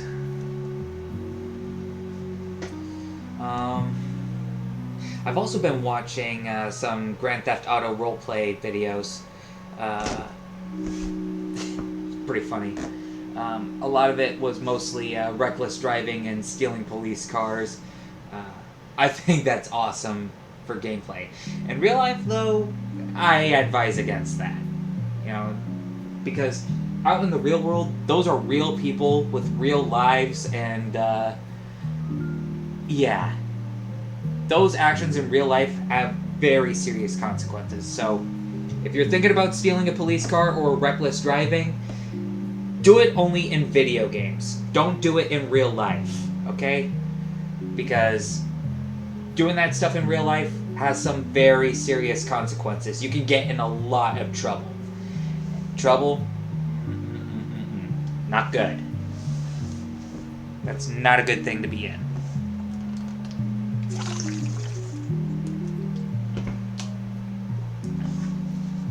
I know probably a lot of you who watch my content probably have some common sense already, but you know, I still want to be a good role model for anyone who encounters me. Because you never know who may be watching. For all I know, a 5-year-old kid could be watching me, so, yeah, even though I may have a few slip-ups, I still want to try to set a good example as best I can. So, there's that. Ooh, 2 minutes. We have 2 minutes left on the clock. Oh, this is exciting. I wonder how it's going to turn out. It's probably going to turn out very cheesy and crunchy, and oh, it's going to be so good. And I think the bacon's going to add some extra crunch to it. Throw in the peas. We're also going to have some vegetable input. Excuse me.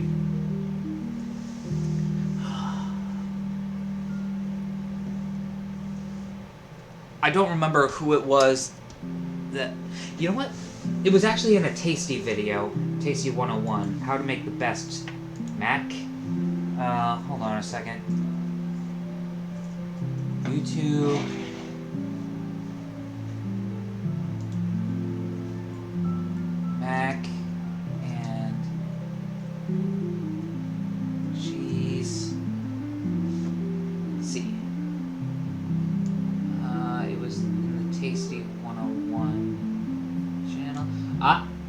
think it was this one.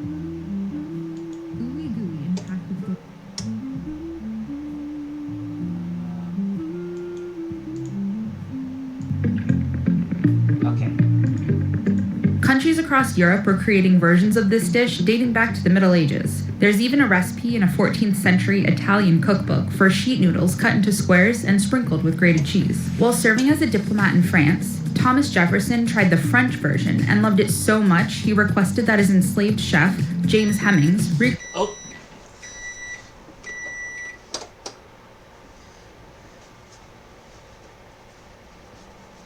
So it was James Hemings who brought mac and cheese to the U.S. Oh. Oh! Wow, that is heavy. It felt lighter putting it in the oven. So, anyway. Now, we gotta let it sit for 10 minutes. Okay. Now, back to the history lesson. Create it. Historians so much he requested that his enslaved chef, James Hemings, recreate it. Historians believe Hemings should be given the true credit for bringing this dish to life. Just like Hemings, many other enslaved chefs set the culinary example across America and often aren't credited for it. Hemings' dish was served in 1802 at a state dinner. The dish grew in popularity from then on. So how do you make mac and cheese? Well, I just streamed my process for it, so yeah, this is how I do it. So, James Hemings, may you rest in peace, and thank you so much for bringing mac and cheese to America. This probably isn't going to mean much, but I salute you, good sir.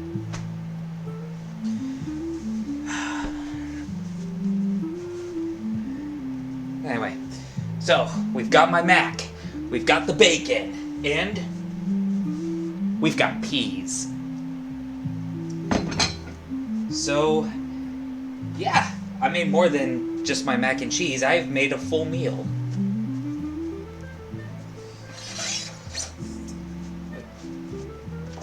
Turn the dish that way.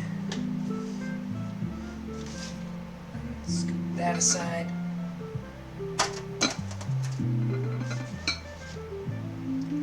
Oh, mamma mia.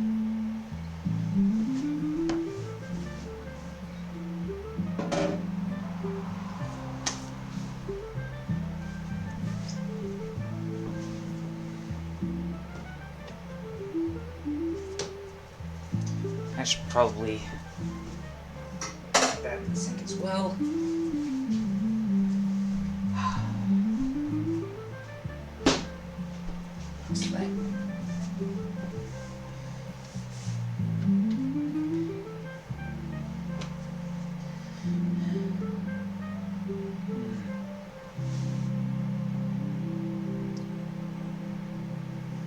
Yep, those peas came out just the way I like them.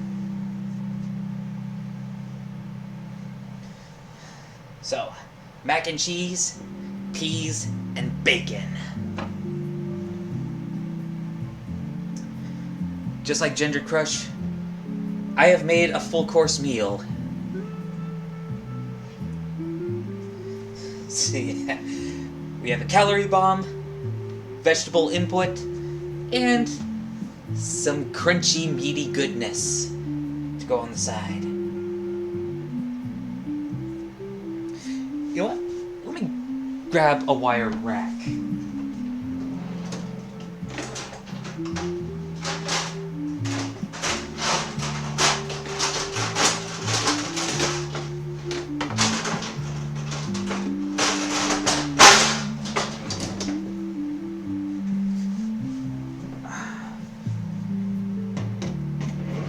Oh, jeez. As I was doing that, I just remembered something from Ariana Katana's Twitch channel. She said that her mom did this Elmo impression. I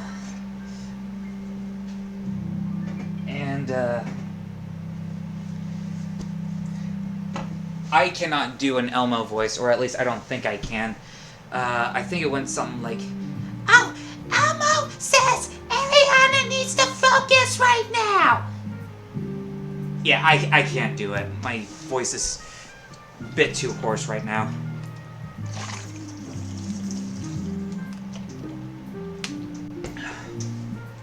But take a look at this. This. Oh, just look at it.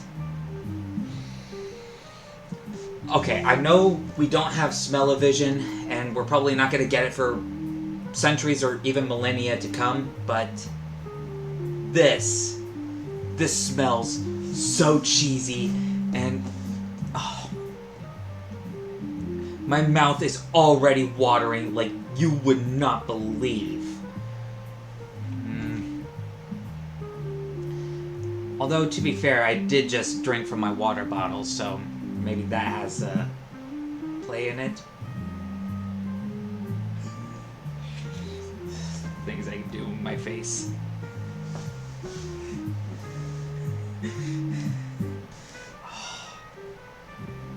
Breadcrumbs on top. The cheesy aroma. Oh.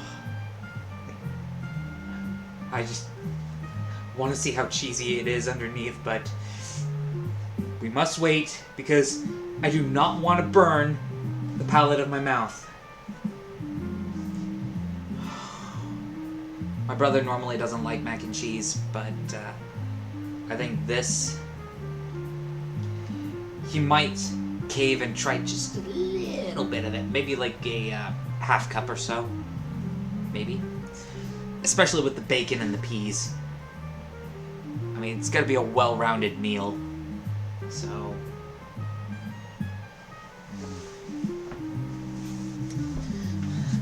I have to sneak another little crumb. Bacon, bacon.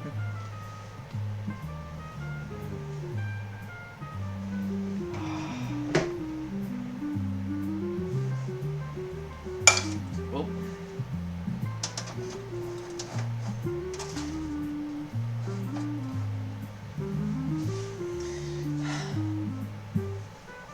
In order to get a true, accurate judgment towards my mac and cheese, instead of saying it for myself, I think I would have to bring in a real mac and cheese connoisseur. A mac and cheese connoisseur, or a dinosaur, or maybe just a giant 8-year-old.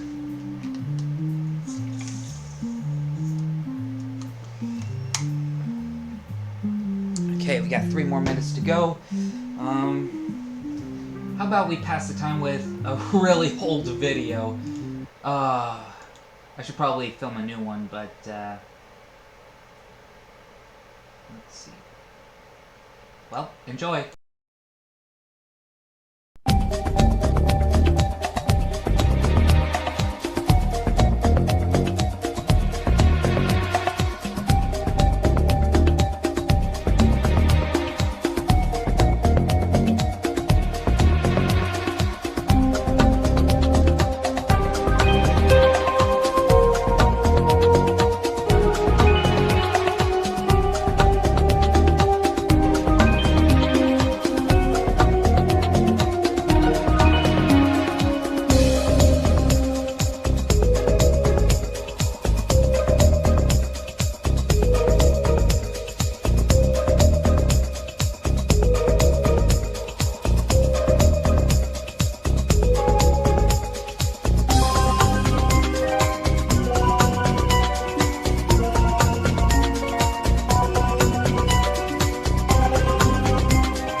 Alright, there we go. It is now safe to serve up.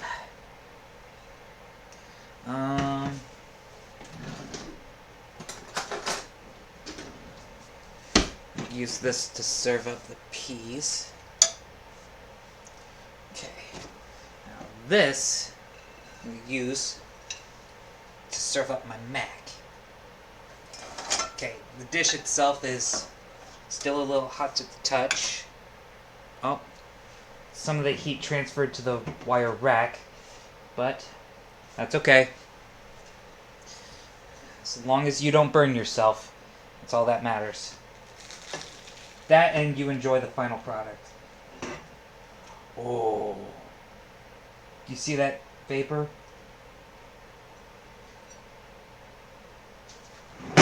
Oh.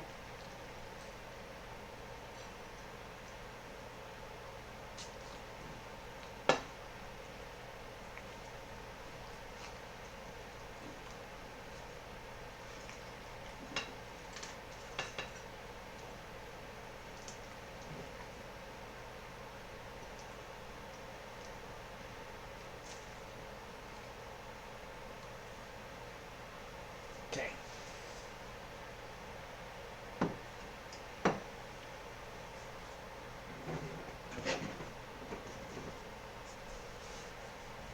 Okay, so there's the mac.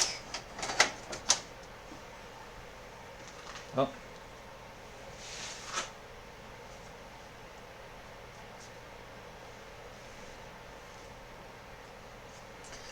So.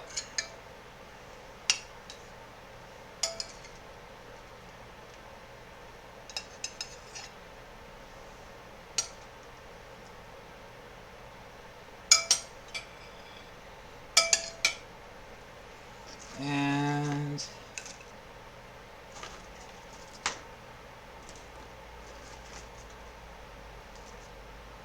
there.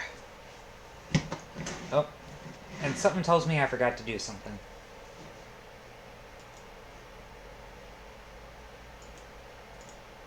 There it is.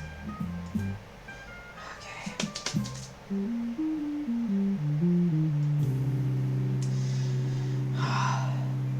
Here we go. This is my lunch.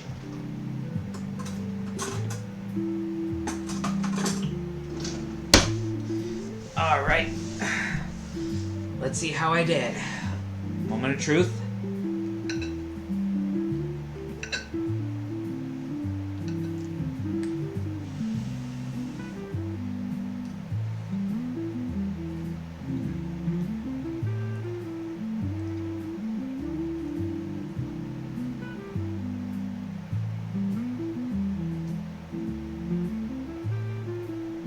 No, it's hard. It's hard. I shouldn't critique it because it's mac and cheese. It's a variation of my recipe, and it's hard to judge it unbiasedly. But this is really good.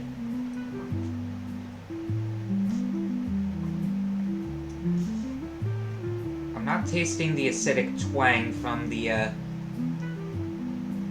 goat's milk cheese, but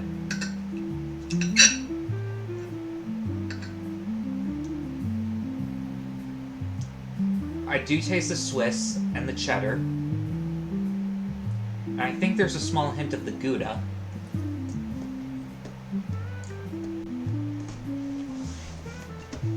There's that crunch of the panko.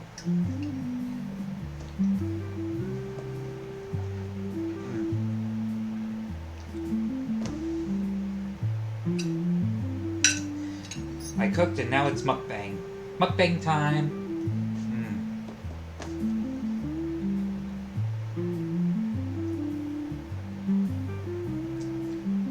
Okay. Let's see if I can scoop.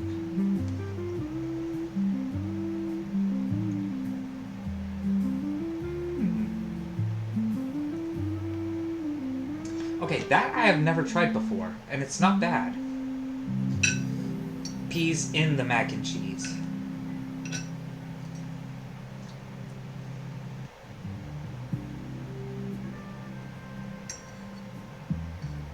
Yep, it's not a bad combination.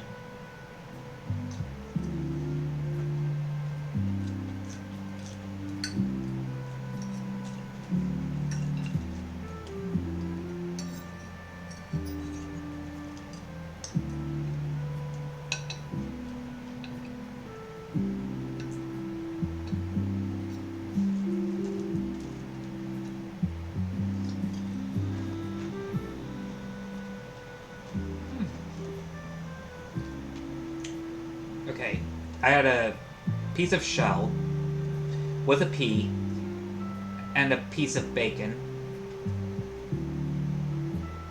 Kind of tasted like everything and nothing at the same time, but at the same,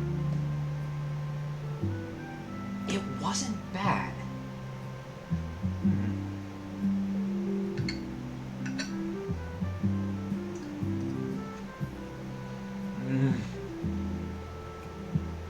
I still like that crunch that the panko gives.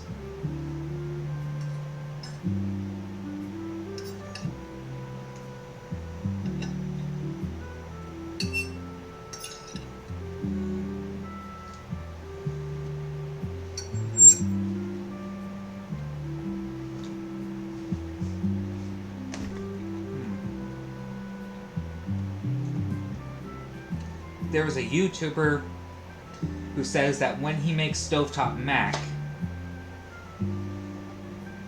he stirs in frozen peas for his kids. I'm starting to see why he does it. It actually doesn't taste bad.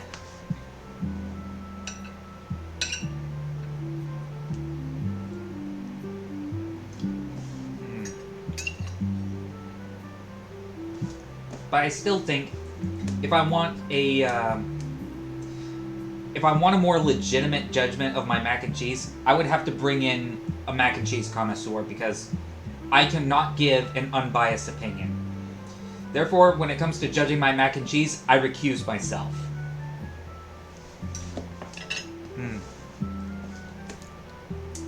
But I am feeling like I should have a sip of tea.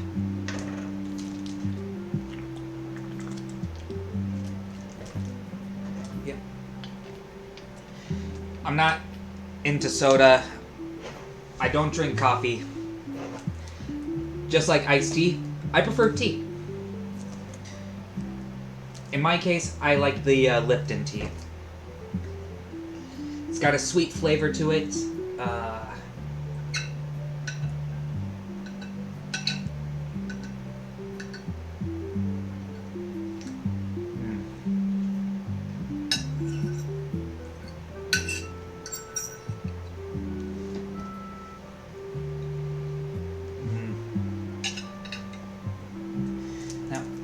Try a little bit of what Ginger did when she made her variation of my recipe.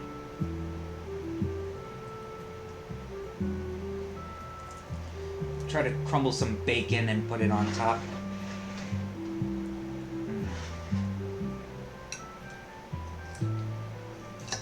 Let's see if the bacon adds anything.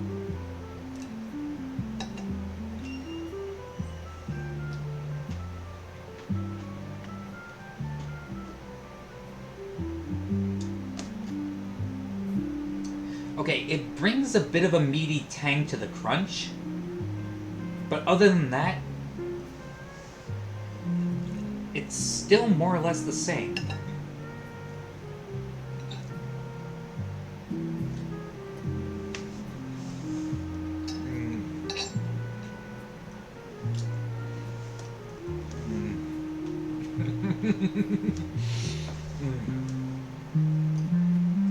I love this so much.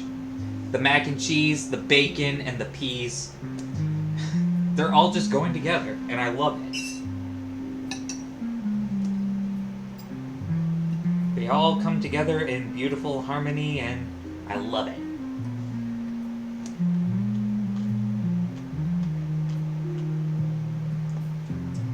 There's the pasta and the crumbs, which are bread.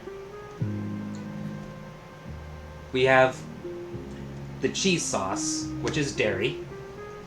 We have the peas, which are vegetables, and then the bacon, which is meat. So, Yep, we have a full rounded meal.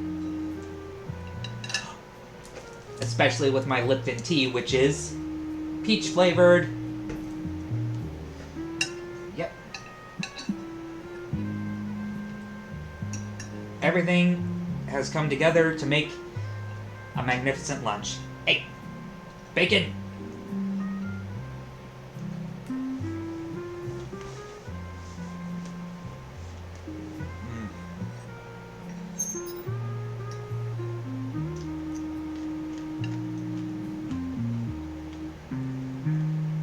I am in paradise. I love this so much.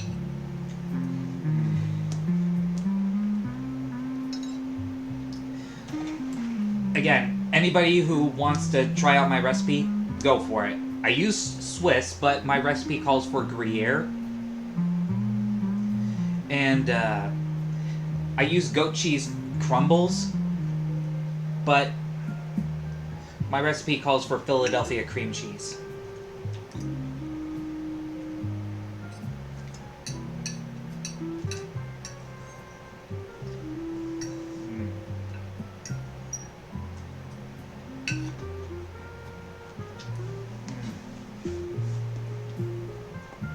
I'm so glad I did this.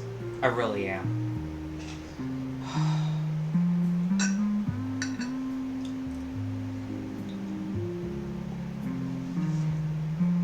I wonder if Olive Garden used the Mornay sauce technique that I did.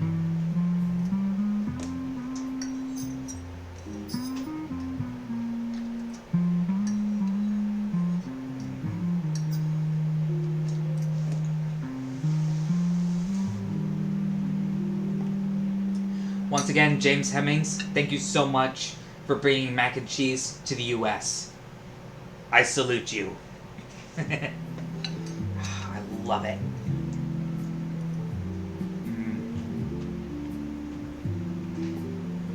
Mac and cheese is one of my favorite foods. It's also well known to be a comfort food, a soul food. Well, whatever you call it, I love it.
Lovely. I am a happy DCas right now. Because I feel like I did a really good job. I'm satisfied with how I did. I'm satisfied with the combinations that I've tried.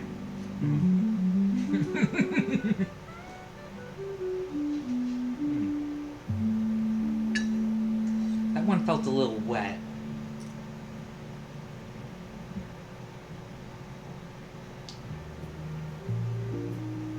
Maybe it was because my mouth was still watering.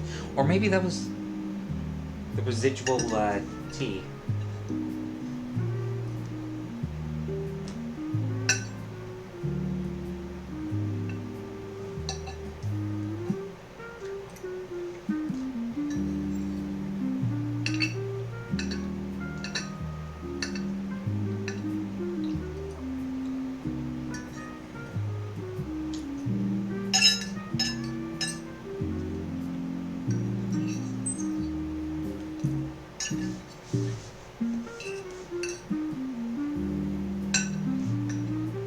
Maybe I should have used a spoon.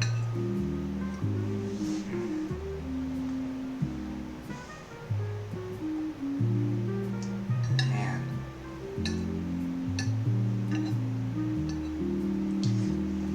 Again, ladies and gentlemen, and non-binaries alike, I almost forgot to mention you folks. Excuse me. If any of you want to try my recipe, hey, go for it. And if you did try it for yourself and you're pleased with the end result, please comment. Tell me. Excuse me.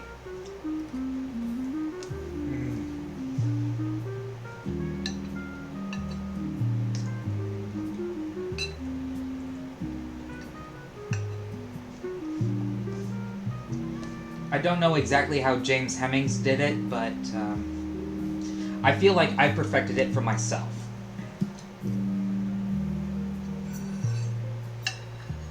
It's got everything I could possibly want in mac and cheese. It's super cheesy, it's super flavorful, it can go with bacon or vegetables.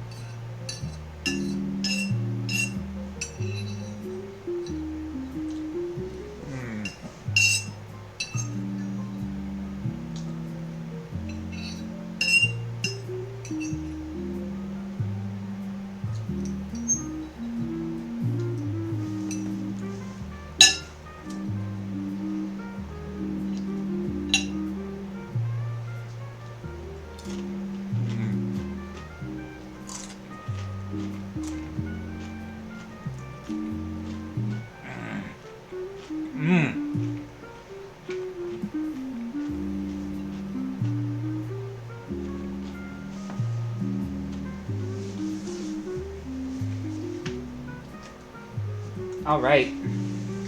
Well, I think that's going to pretty much do it.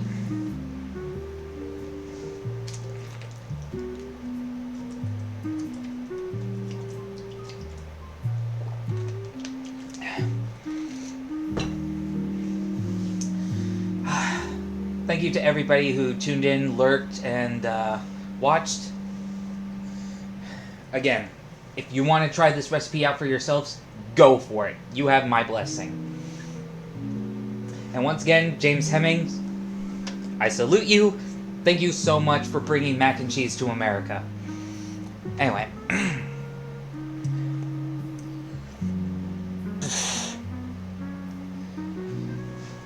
So, yeah. Thank you so much for watching and tuning in. I've been your host, Casanova, and I hope to catch you again sometime soon. Goodbye! Shoo.